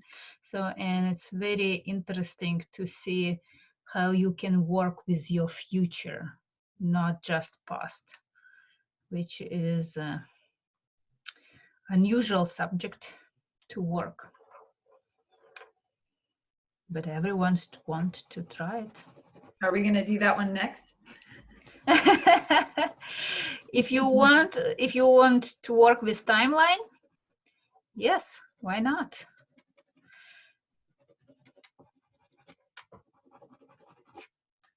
Yeah, we can do it. So would that be like an event that happened in the past, like say a trauma that you want to change your emotional relationship to, or you're actually dissolving the trauma so the brain thinks it never happened? So we're changing with trauma. It really requires therapy to work with trauma. So it's more about, I'm not a therapist, and I would really advise you to go to the psychiatrist or psychologist to work with the trauma, because it could be like the worst I can like would be re-traumatize the person without really giving the resources. So this is a Neurographica. We don't really work with trauma. This is a supplement. This is a supporting instrument for self-care. So this should be very clear that we don't try to resolve all issues. And some of the issues could be a little bit too big. And so I want you to be careful about it. So, but we can give you support. Like this could be like time management. If you feel like you have a blockage about time management, we can take we can just explore those blockages and transform them in resource. We can expand the perception of time, like we can activate some awareness in your like exploration. So if related to time, related to anything basically. So we create the image in your mind, so when you notice it in surroundings, the opportunity, you will recognize it. So this is the easiest way to say. And when we release those blockages, we really activate the flow of energy inside of our body. Because wherever we labeled negative experiences, we close those doors. So when we have changed the perception from the negative to the at least just experience, it already gives you opportunity to have access to the energy that can give you. So, and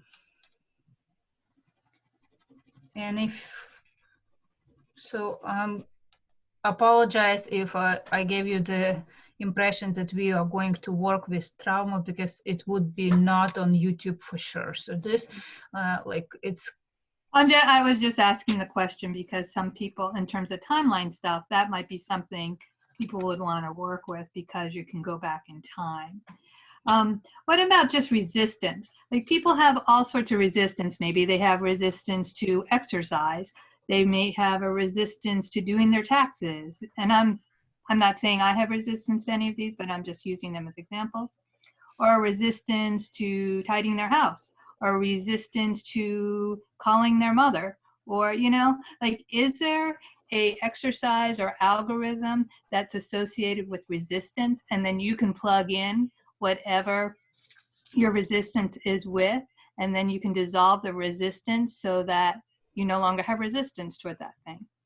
So the resistance is more about inner constraints. Like there was some real experience in your life that you don't feel comfortable with, and you just don't want to repeat this experience. So there is some blockage about this experience, and the best is about lifting inner constraints algorithm. I always advise to start, even if you work on any subject, like start with that algorithm, like when you do the catharsis one and you round all the circles, so you can find it on YouTube, and it works with anything, so with very important. Neurographica could be very helpful with therapy, but only if the instructor has a training in therapy, because it's not just drawing, but it needs to be given other support. And I'm not trained in trauma. I have training in trauma, so, but it's I have enough training to understand how sensitive subject could be, so I don't really go there. So some of the sometimes the people start show like symptoms of going back to the trauma, and I'm trained well enough to recognize it and give them resource to contain it and go and find the professional help for it. So this is need to be said. Yeah, so lifting inner constraints is the best exercise for working with resistance. Is that one you've done and you have on YouTube somewhere, or is that Yes. not one? Yes, it's So on YouTube. Yes, it called was. Dreams? There are really two classes that we've done. One is just any subject that you can do, and just lifting inner constraints when you. And another is class.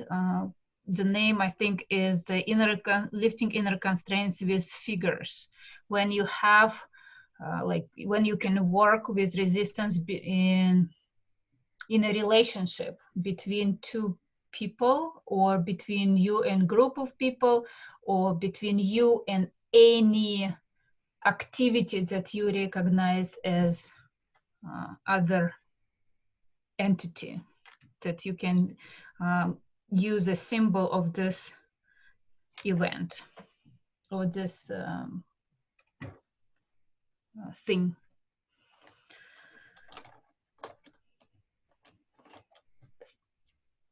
Again, thank you for asking. You really keeps me on my toes, which I love.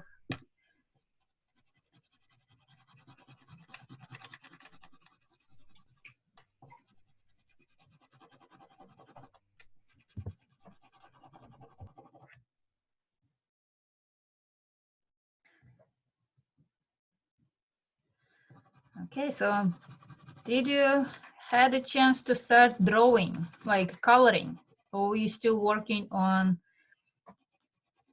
lines and roundings?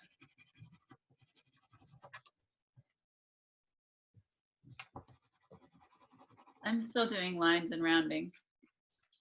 Good. Don't rush. Like really take your time, because this is a very sensitive subject. Like really, we're working with your mind, and it's. I don't want you to be in rush and feel pushed to finish everything in class. You can have as much time as you need.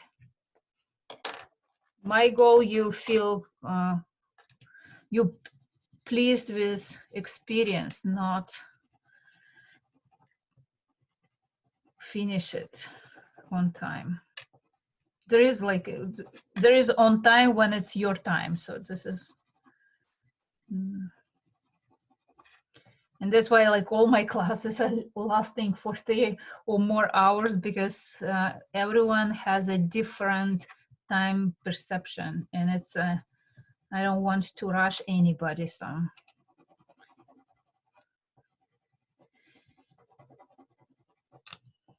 today I did exercise, a catharsis of my life. So it's a big size. It's a A1 size, and it's will take me some time to round all those corners that I expressed on paper. I had to switch my marker several times, because I think I ruined three markers during the catharsis. It was a big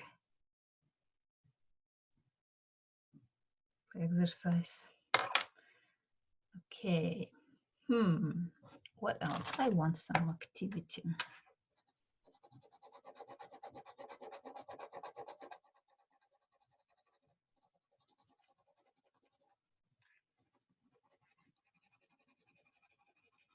And see how you're coloring really. Like it's a some areas could be very gently, just very careful, and some areas you really want to use so much energy to, or some colors that you want to use maximum force in it. And it's just observe these areas, like what is the difference. I will beat this one.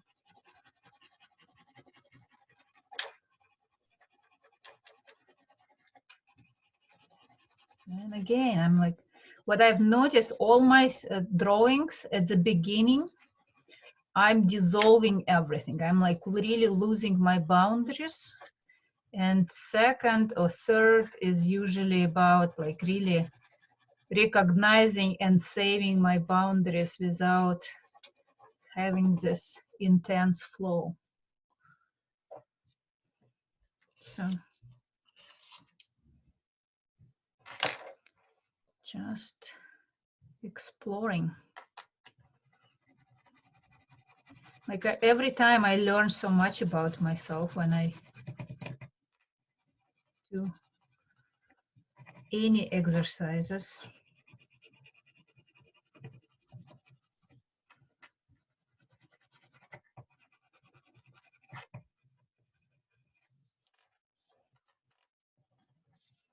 Oh, and I've noticed I want circle here. As you see, I can add circles and lines whenever I decide. Like when everything is finished, you can add more circles, or during the coloring. So don't really give yourself a restriction that you have to do everything. And go, if you started already, next step that you cannot change anything. You can. This is an opportunity to really try different attitude and different approach to things that you can change at any time. A bit more feminine.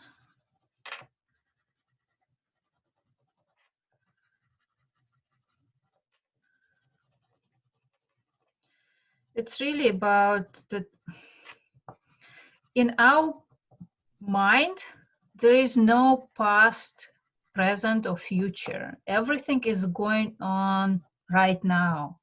And it's you can change at any time because it's really will be your experience right now. And it's very important just to witness the experience, just to allow yourself to feel it, notice, always pay attention to how your body reacts, how your emotions react to some of this, for all of our exercises. Because if you allow your body like to experience some of the emotions, and they witnessed and they embraced, you don't need to store them anymore. So they will be easier to release without any judgment. So it's important. Okay, and I want some a little bit here.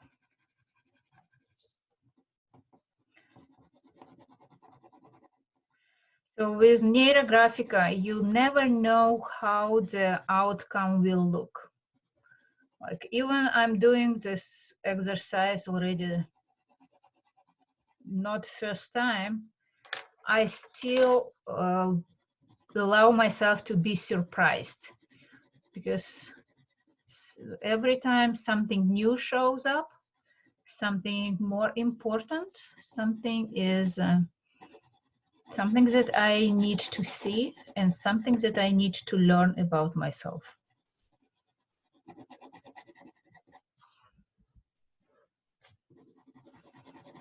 And I always curious how it's going to, how it will be resolved, because at some point it always seems like, wow, this is such a mess. It's almost impossible to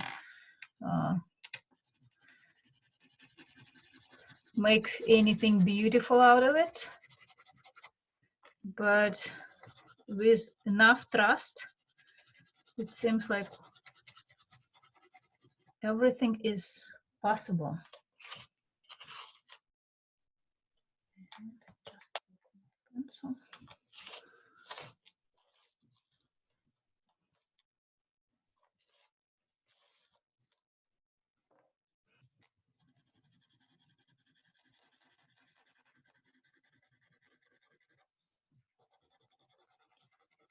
Use this pencil vigorously.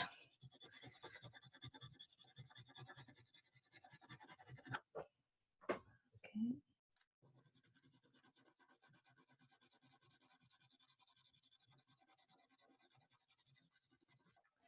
So we always have the same similar steps on each drawing. Like we always have colorings, we rounding corners, and we always add field lines. And at the very end, we can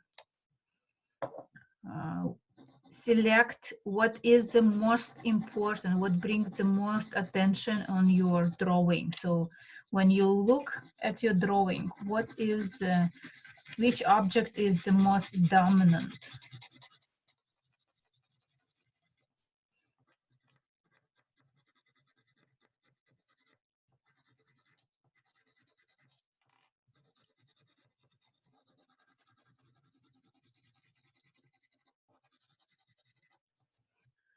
Okay.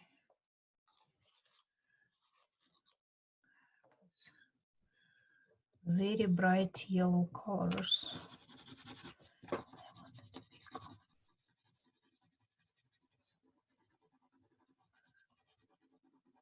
So any questions, any comments?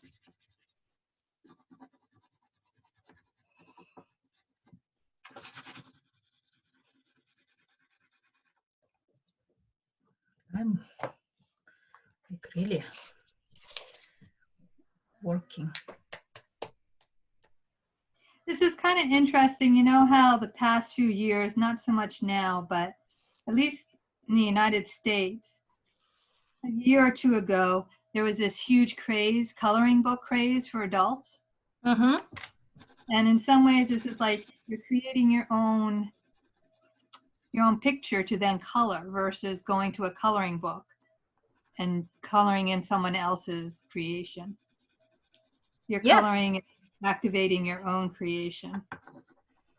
And you have a, it's not just coloring, but it's really, it's a creativity, it's a creative way to express your emotions. Give them the shape, some physical shape that you could be witnessing and can just observe without judgment, really. So everything, all emotions are beautiful and they serve the purpose. So this is the way to see it. But yes, I've noticed. I even have some of those coloring books my own. I never had a chance to really finish any of those because Neurographica seems like a little bit more attractive for me. But it's especially like when you do coloring for mandalas, it could be very soothing and very really helps you to find peace. This is what I want.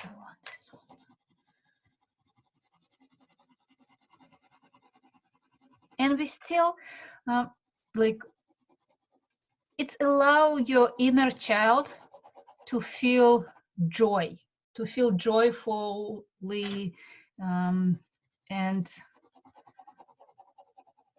it's allowing yourself to play with different colors, play with different shapes. Doodling is very helpful. There is so many modalities right now which helps you to use unusual lines and harmonizing them.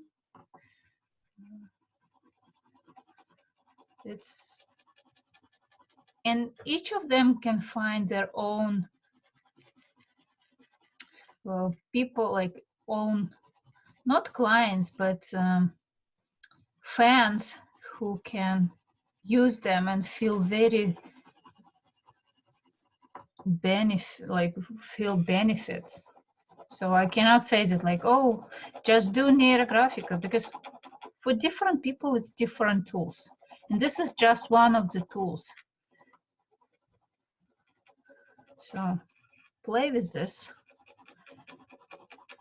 But usually when you start the Neurographica, it activates creativity in you, and you will find new opportunities to express this creativity. You may start doing something that is very unusual, and maybe a combination of two different modalities or different art styles could be interesting as well.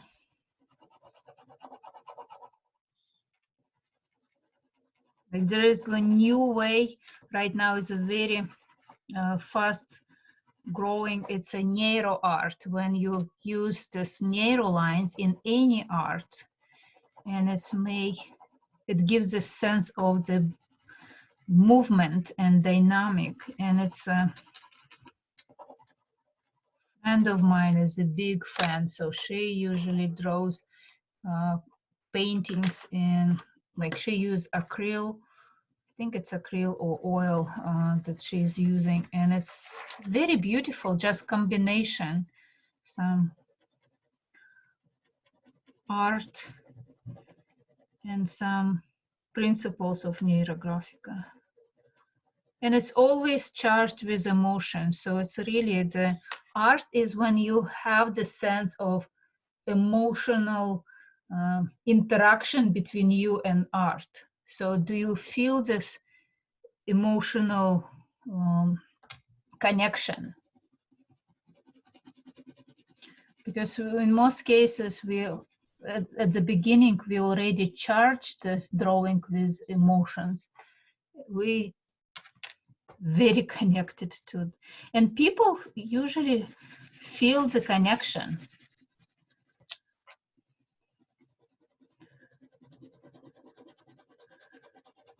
Even without knowing what you're trying to express, they resonate with this emotion, this some of the drawings. So.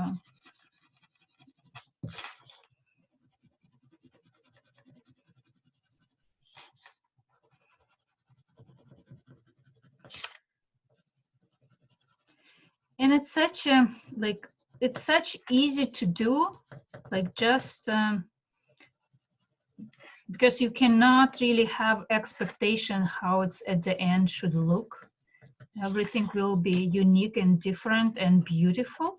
So it can be done with everyone. So my ultimate goal, like really dream about doing some projects that like the group, huge groups of people could be affected, like, and still holding those emotions, not allowed to express, not allowed themselves, like, be like, I'm talking about the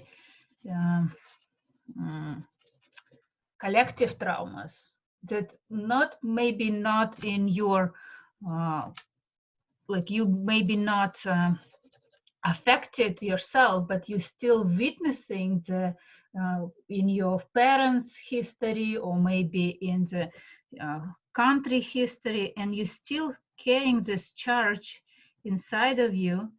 And if you do something like collective drawing on one, it could be separate drawings or could be one huge on like one big piece of paper, it helps express what we're carrying.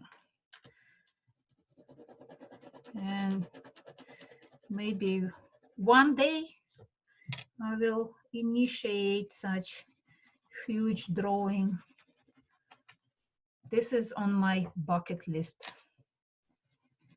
So if anyone wants to help, this could be any collective trauma that like 9/11 and or World War, even like you name it, there are so many of them. Even coronavirus is a collective trauma right now. So many people affected, not even without like getting sick, but we still affecting, witnessing this isolation and witnessing the statistics. It's quite a drama in everybody's life. We can not accept, like we can ignore it, but we still affected. Wow, this color is really gives it on fire. Everything is on fire. And what I want to give it sense of 3D effect. And to give it, I have this big selection of colored pencils that always makes me think which color what to be used. I don't see the color I wanted. Okay, maybe I need some structure with all this beautiful colors and flow. I need some structure, so I use some color, brown color.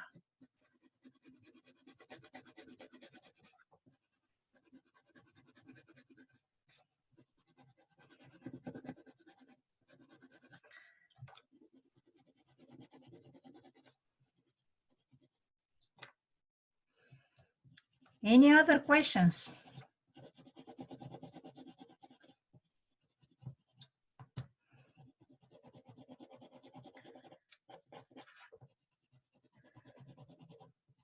So how everybody is doing? Do we pay attention to our body? Do we pay attention to our emotional state? Do we feel?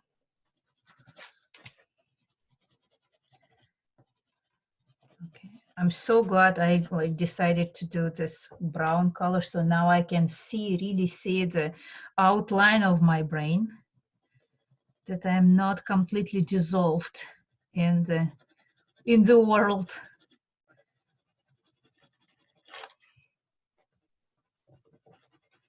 And it gives me some sense of structure.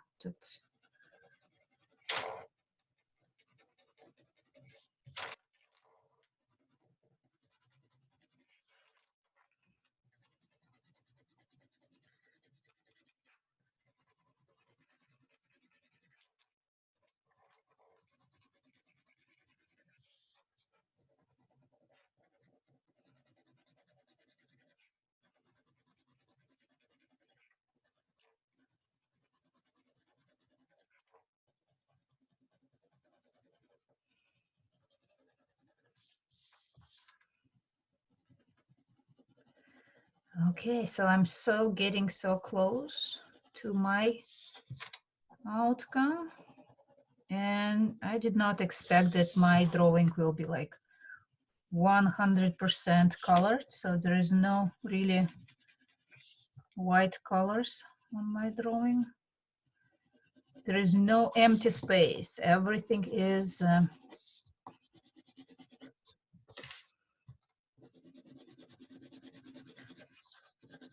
bright. Like everything is inspired. and I'm so glad that I decided to do this outline, because it gives me the sense of 3D. Okay, Kenny, you want to show me? Okay. Oh, I love your colors on top. Okay, so everything is, I love how you have this flow. It really have a sense of the male energy and female energy. One side, like the right side, is about feminine and blue is. So try to use those colors on both sides. Try to activate, because it's not, oh, you have this. Yes, I love it. I cannot hear you, Kenny. Let me see. Yeah. Here we go. So I did not hear you. Sorry.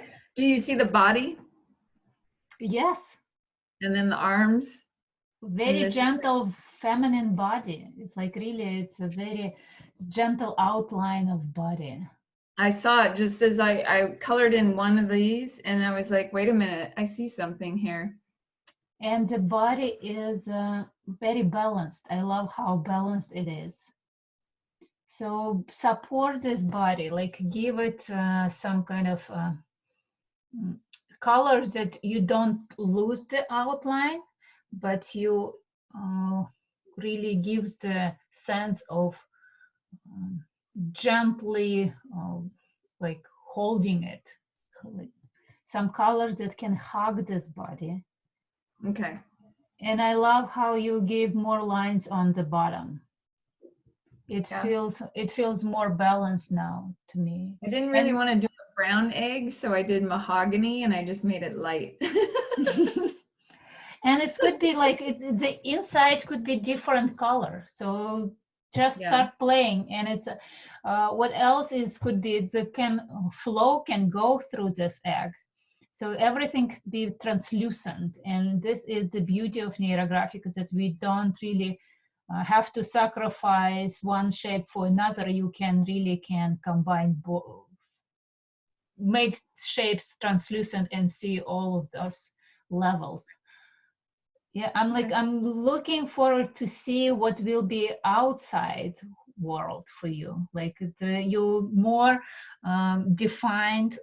You still will use more colors, but you have already sensed what is inside of your brain. I'm just wonder what will be the outside of your brain.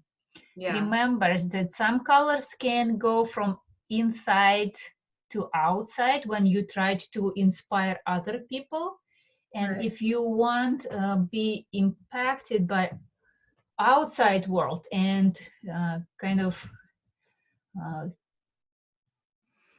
take what the social society can give you, like any inspiration from social life, you can bring the colors from outside to inside of your brain, like the very precious one. Okay. Thank you for Yeah, sharing. I was very excited about this one because I've actually had, I sad to report, I've had several traumatic brain injuries. So I was very curious as to how this one would go. So did you explore those areas where the injuries were? Well, so you said this is the front, right? Mm-hmm. Let's see. So, so this is my right side, right? Mm-hmm. So it's my right. I had a traumatic brain injury here that shifted my whole brain forward and left a bump on my forehead. And then on my left side over here, I had a brain bleed right about here. Mm-hmm. And it doesn't seem like there's anything there. But you have green color there, which is representing some healing as well. Oh, maybe that's So, why. and Yeah. again, like on the right side, there is a green color here, there, and the pink is usually represents love and gentleness. So you, even without really realizing that you're working on those areas, you gave already what was needed. Mhm. So this very, you can bring more attention and bring even colors. When you going through those areas, you can just color and say like, this is my love to this area, and I without really trying to change anything, but accept it and love it as it is, because it's already beautiful. So I'm like, I'm glad you have this green color there. So it's amazed me. Yeah. Very interesting. Thank you for sharing it. Yeah. Do you have any other questions? Or anybody wants to share? Sure, I'll share mine. Okay. I'll have to. You want to do the little light thing? Lighting people from the cave. Yeah, there it is. Okay. Can you do it? Wow. Light, shine it from the back or something. Hang on a second. Okay. Can you see it? Oh yes, I see it. It's like okay. really very intellectual brain. It's so much yellow color. It represents intellect. It's like, so I like that you have a red color that goes outside, that nothing really stuck inside of you, that there is a flow of this. They seems like strong emotions, but I love how they leaking out of it, which is good. I'm very careful looking what is any stagnations or any isolations. This is look like really like male brain, like really strong, very strong. So Yeah. those blue circles, do they represent something for you, or you just felt like you want to do them? Like they blue or purple? Because Yeah, of, I don't know why they just blue seemed to be kind of a comforting sort of color, I guess, but I just was drawn to blue for some reason. So those areas could be some very strong emotions stored, and look how they really isolated from everything except the big one. So big one is going outside, but you can leave it as it is. You can just do the lines, the blue lines through the yellow. You can just go along the black one and let those strong emotions be released outside. Cool idea. Just allow it to be not stagnated. Like should be some movement, and blue is always about emotions. So some yes, yeah, because like they seems a little bit intense, and it's if you could live inside my brain, it's kind of an intense brain. That's my experience of it. A lot of emotion. I've learned to work with it, but it likes to. It's going all the time. But it could be intense, but from the lines that you use, there is no really the like buzzing lines. Like I've seen some lines like people when they're very agitated, and they lines have very strong vibration, like very fast movements, and yours are more calmer, like which is different and gives some sense of that you know how to relax. In the middle still be intense, but outside you already let go some of the stuff. So the blue ones, just allow yourself to release some of it. You don't need to give the big flow of those emotions, but just like teeny tiny lines, that blue lines that can let it go. I see. Okay, great. And yeah, like I love it, and I love how much like the very gentle pink outside you have. This is really like gentleness that you only because you have this pink inside of you, this gentleness inside of you, you may recognize this gentleness in other people. So I'm like very always thrilled when men use pink. It's because it's very important. There is nothing like cliche about like, oh, men only blue. No, there is a gentleness in men, sometimes much more than in women. So I love your drawing. So thank you for sharing. Yeah, thanks for the interpretation. That really actually kind of resonates. That's really nice. Thank you.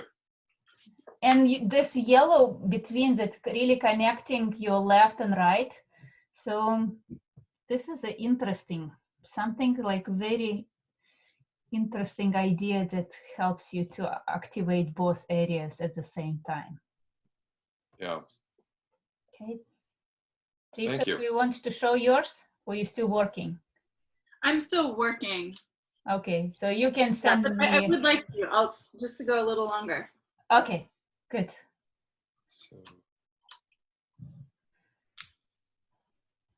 Okay, one more step that I need to do on my two steps. Like first is I'm going to add field lines, and they, as always, they go across my brain, 2-3 lines that helps me to align myself with the universe, with the divine plan, with a bigger picture that maybe I don't really recognize it yet. And I'm just gently.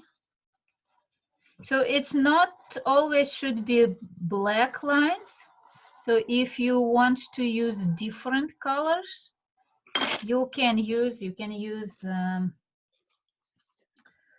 dark blue, sometimes red. It's a little bit, it will be a challenge to integrate those colors with other lines, but it's possible. So if you want to experiment, you can. I'm already like so used to black one, and Okay, and I decided to create new lines instead of just following existed lines. And one more.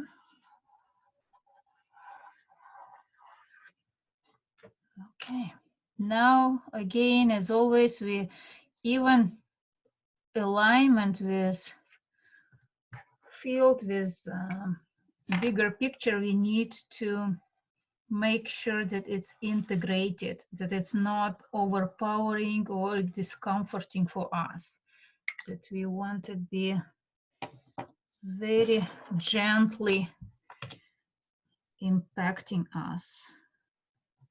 So I'm rounding it.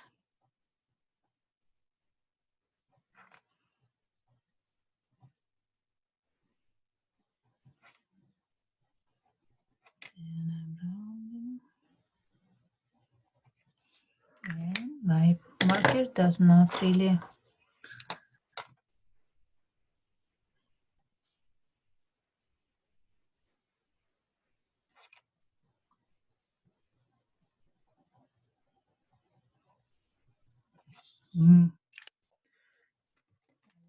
take my secret tool, the calligraphy brush, to help.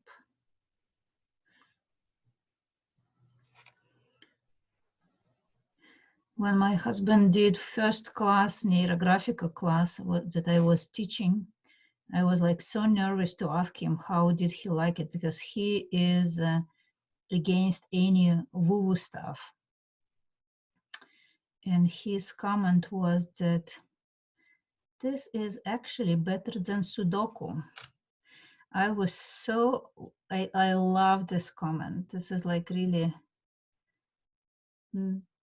great compliment that helps him to relax his brain and still feel that he accomplished something, that he was very happy with his drawing. And it's very important to see that you not just worked on some concept that could be very challenging to understand or accept, but even just feel inspired by your creation and try something new.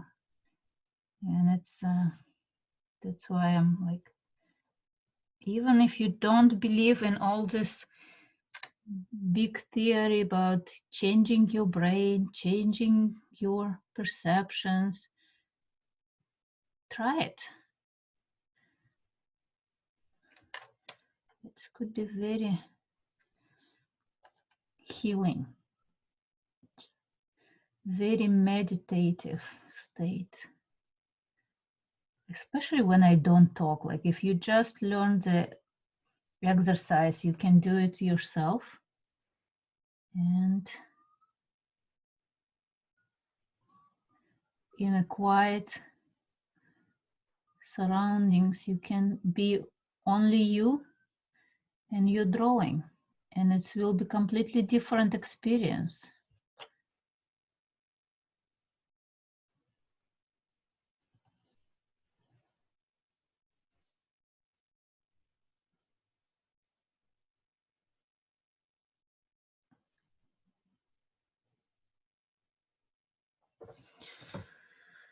Ooh, wherever I add those lines, I feel so much energy. So in my body that it really helps me to breathe deeper, and it gives me structure and feeling connected. Like this is the most important, that I'm connected not just to myself, not just to other people, but I connected to the universe as well. It's like very important to feel the connection.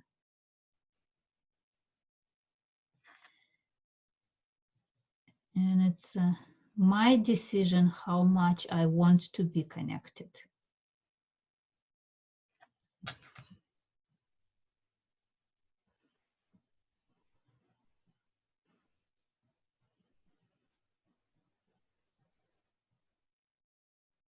But it's always available. So this is very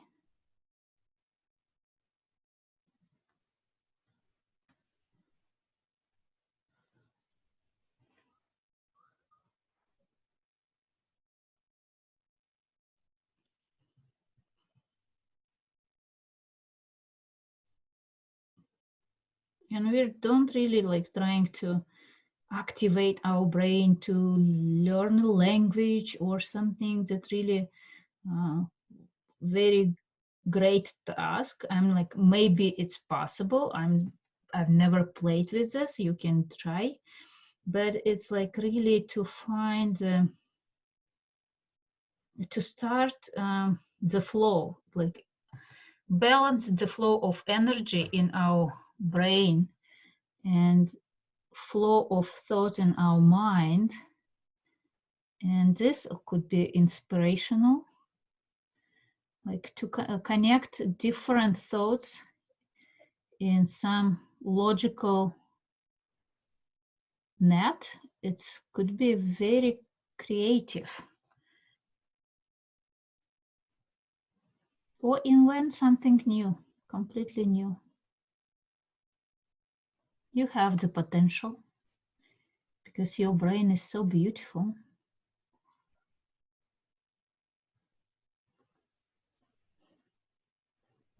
My brain is very beautiful. I'm in love with my brain. So, and I hope you in love with yours, because I love those drawings that you have.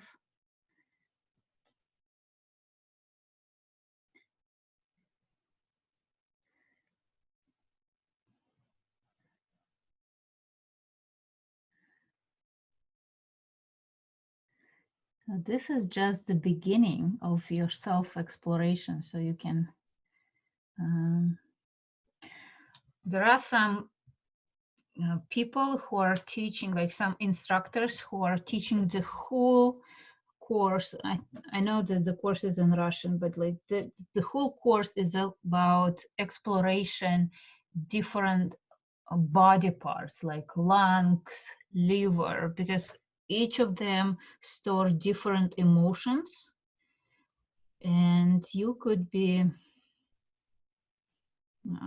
you can try to explore it as well, so we can do it together, or you can try to go ahead and just play with this.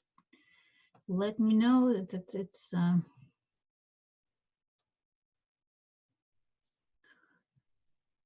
how did it work. Just make sure that you're very gentle, that you don't really force anything. And I have an emotional body pain map I keep on my phone for reference all the time. give enough love there. So give tap a little bit. The area that is in uncomfortable, give it a little bit gentle tap. So it may help you to release, like that you bring attention to this area, not on your drawing, but on your head. Very, very gentle, like just with a couple fingers. It may release some of this emotions, some of the tension that is there.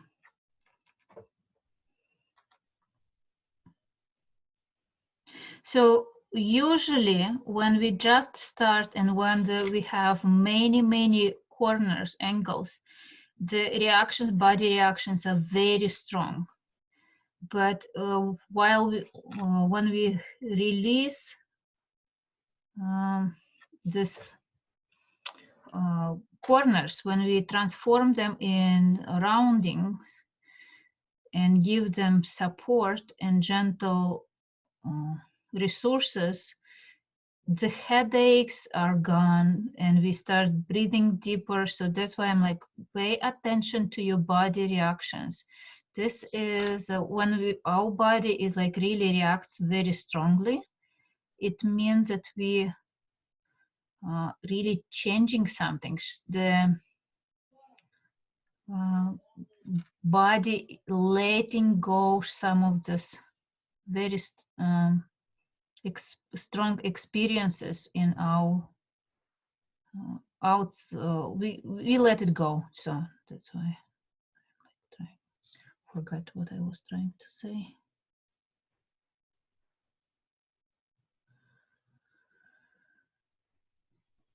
Oh.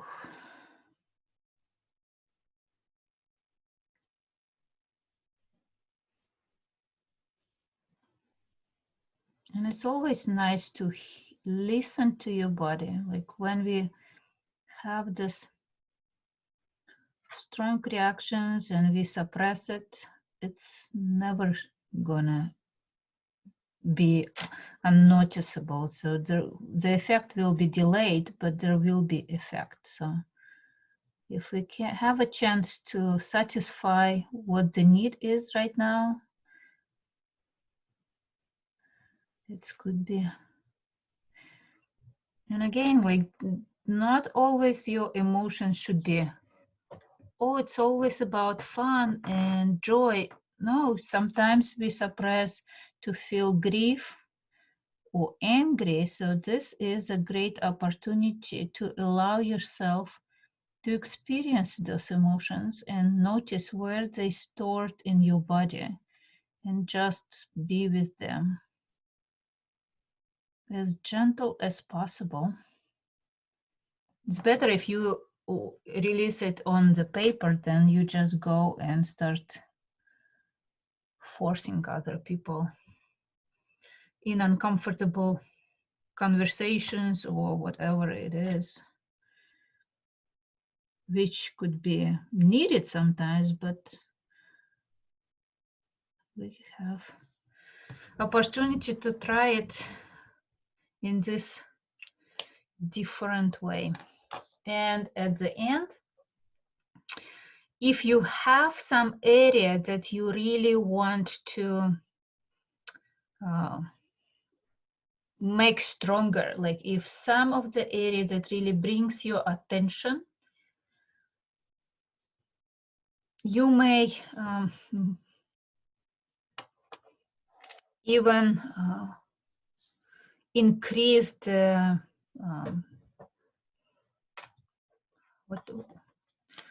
again, all my words are gone for today. Like it's so it's so shame that I'm like working on my mind and my mind stopped working. so whatever you want to make noticeable, whatever you want to remember the most from your drawing, do it. For example, I'm so happy that I did not like lost the boundaries of my brain, that I'm still see the outline of it, that I highlighted, that I wanted to make it a little bit bigger, so like a little bit stronger. So I feel it very important.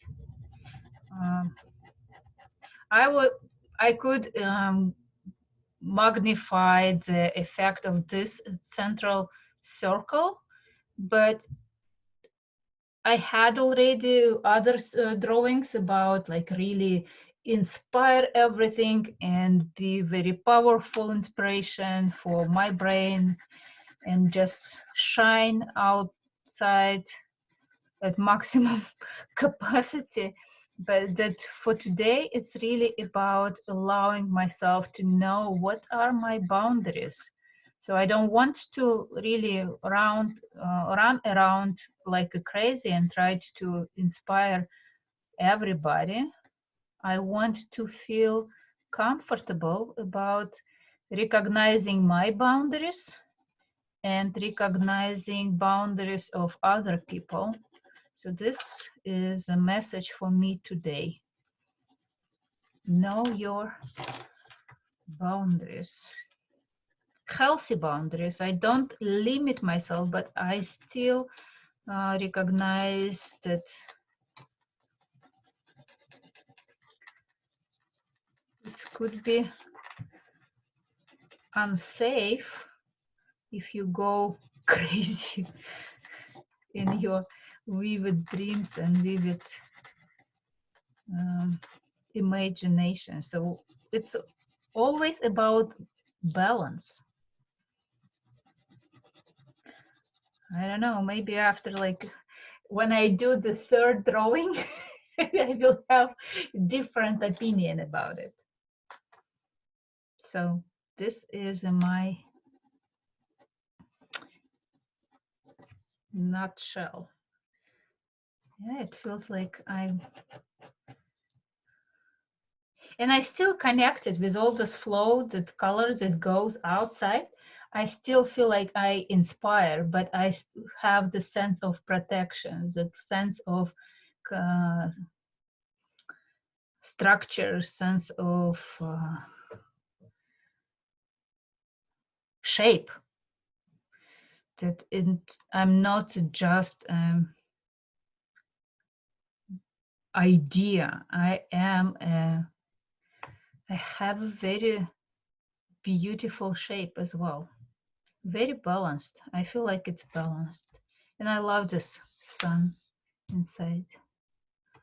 It's something is shining there. And people around me are shining as well. So I want this sense of shining outside as well. Some bright ideas, bright people, gifted people, very talented. This circle will represent such beautiful people, my students, and people that I don't know yet, and that people I know already. Okay. So this is my drawing. So I like really enjoyed this. Like for some reason, I had such a blast when I did the first drawing, and like I'll show you because they look different. You will see how different they are. Let me find this. This one. See, different colors, different ideas. Not so many outside. I love how much I experience circles outside. So much more ideas and support around me, not just inside of me. So it's different, but it still be beautiful. And I'm sure that your drawings and your minds are beautiful minds. Like, have you Can seen you put them? your two side by side, Anna? Let's see if it's gonna fit on my table. So you see, it's different. Yeah, thanks. This is more concentrated inside. This is going outside as well. So, and I love both of them. Yeah. So have you seen the movie Beautiful Mind? This is one of my favorite ones. So, okay, I'm switching camera so you can see me. And if you have any questions, you're welcome to ask. And if you want to hear the feedback, you can show your drawings. Some of the people that from different states already went to sleep because it's a significant time difference. Okay, now you see. Oh, I love this. Like, what kind of colors do you use? Or you use markers? Like, Pencils. Pencils? Yep. Like the way you're really the blending, like it's a very gentle gradient that you use. I really love how you coloring. Oh, thank you. And I love how you combining and bringing the balance between like colors on different sides. This is like really, and this flow, peach flow, so flow that you have, it's very gentle. There is the word gentleness. So the purple color, the circle that you have, so it looks a little bit, compared to the rest, is a little bit intense. So if you can allow this purple lines, just let it go, some of the intensity, And you can go not just outside, but even inside of the brain. It may inspire some of the movement as well. So it's because it just looks so contrast compared to the rest of the gentleness. So there's quite a significant charge there. So I was thinking third eye. oh, third eye. Okay, it could be. But it's at the back of the brain. But you really don't know where it's really located. It's inside of the brain. It's quite close to the right in the pineal gland. It's not on the forehead. It's hidden, very symbolic. well hidden. But it's symbolic for sure. It was more symbolic, but then I realized I was like, oh, this is the back of the brain. That doesn't make any sense. But at the same time, it kind of went with the flow. Like I was coming out of the third eye is kind of how I was seeing it. It could be. So interesting. Like really, I'm always amazed at the way you're coloring. So I'm looking forward to see when it will be finalized. I've done very little artwork throughout my entire life. Like it's a great opportunity to do it, to compensate it. So little. I had very little. I didn't have much of a childhood, so this is me living my childhood now. Yes, yeah. Allow your inner child to thrive and really be joyful, because this is about joy. So this is about being child again. Because without the child, the adult will sacrifice many options, and it's really right. So I'm happy that you're using this opportunity. Thanks for the social distance. Yes, thank you. This is great. Okay. My social life. Yes. Trisha, do you want to show me your drawings right now? Because we are finishing the class. Okay, so some light will help. How do you draw in such dark cave? Wow, so this is a brain of a very gentle human being. And it's very feminine. What is this huge blue circle that you have supported by? Like this, like almost half or at least third of your drawing is a huge circle. What is this? Do you know what it means for you? Wait, let me turn on the sound. Oh, thank you. You know, my sense is that it might just be Earth. It could like be Earth. Connection to the Earth, because I've kind of been working with that. So it's not definitive, but that's just my sense. Yeah, that's what that looks like to me. Yeah. But it's beautiful, and it's really supporting you. There is a sense that it's a connection and support, like gentle support, and it's a. And look at your brain with this interesting, the purple bean inside of you, like in the middle. It looks like a seed. That something is a very interesting and very powerful could be born out of it. This is, and everything is aligned with the field lines. Like, I love how it turns to be, and this green is very gentle and very healing. Yeah, I'm like, when I look at your drawings, I'm a little bit jealous how gentle you could be with your drawings.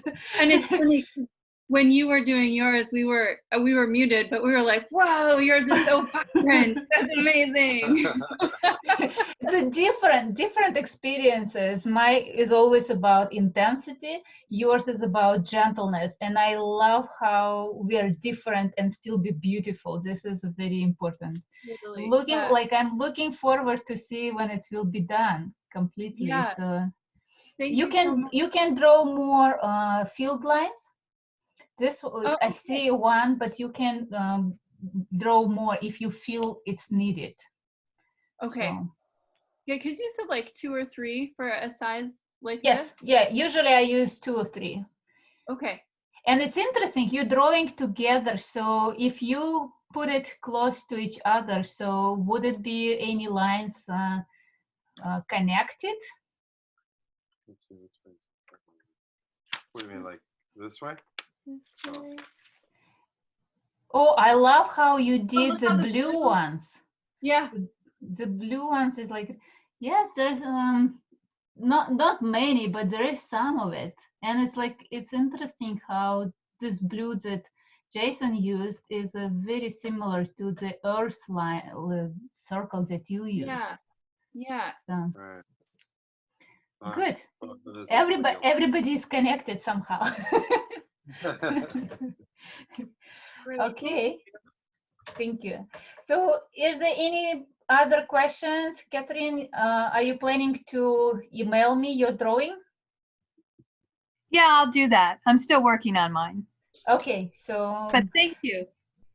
thank you for joining us, and I highly appreciate your questions because it really helps me to learn. And please ask as many as you want. It helps. I think everybody benefits from questions, so don't hesitate to ask. If for any reason you put me in an uncomfortable position, I will just tell you that it's uncomfortable and move Okay. on. So it's okay. Okay, thank you.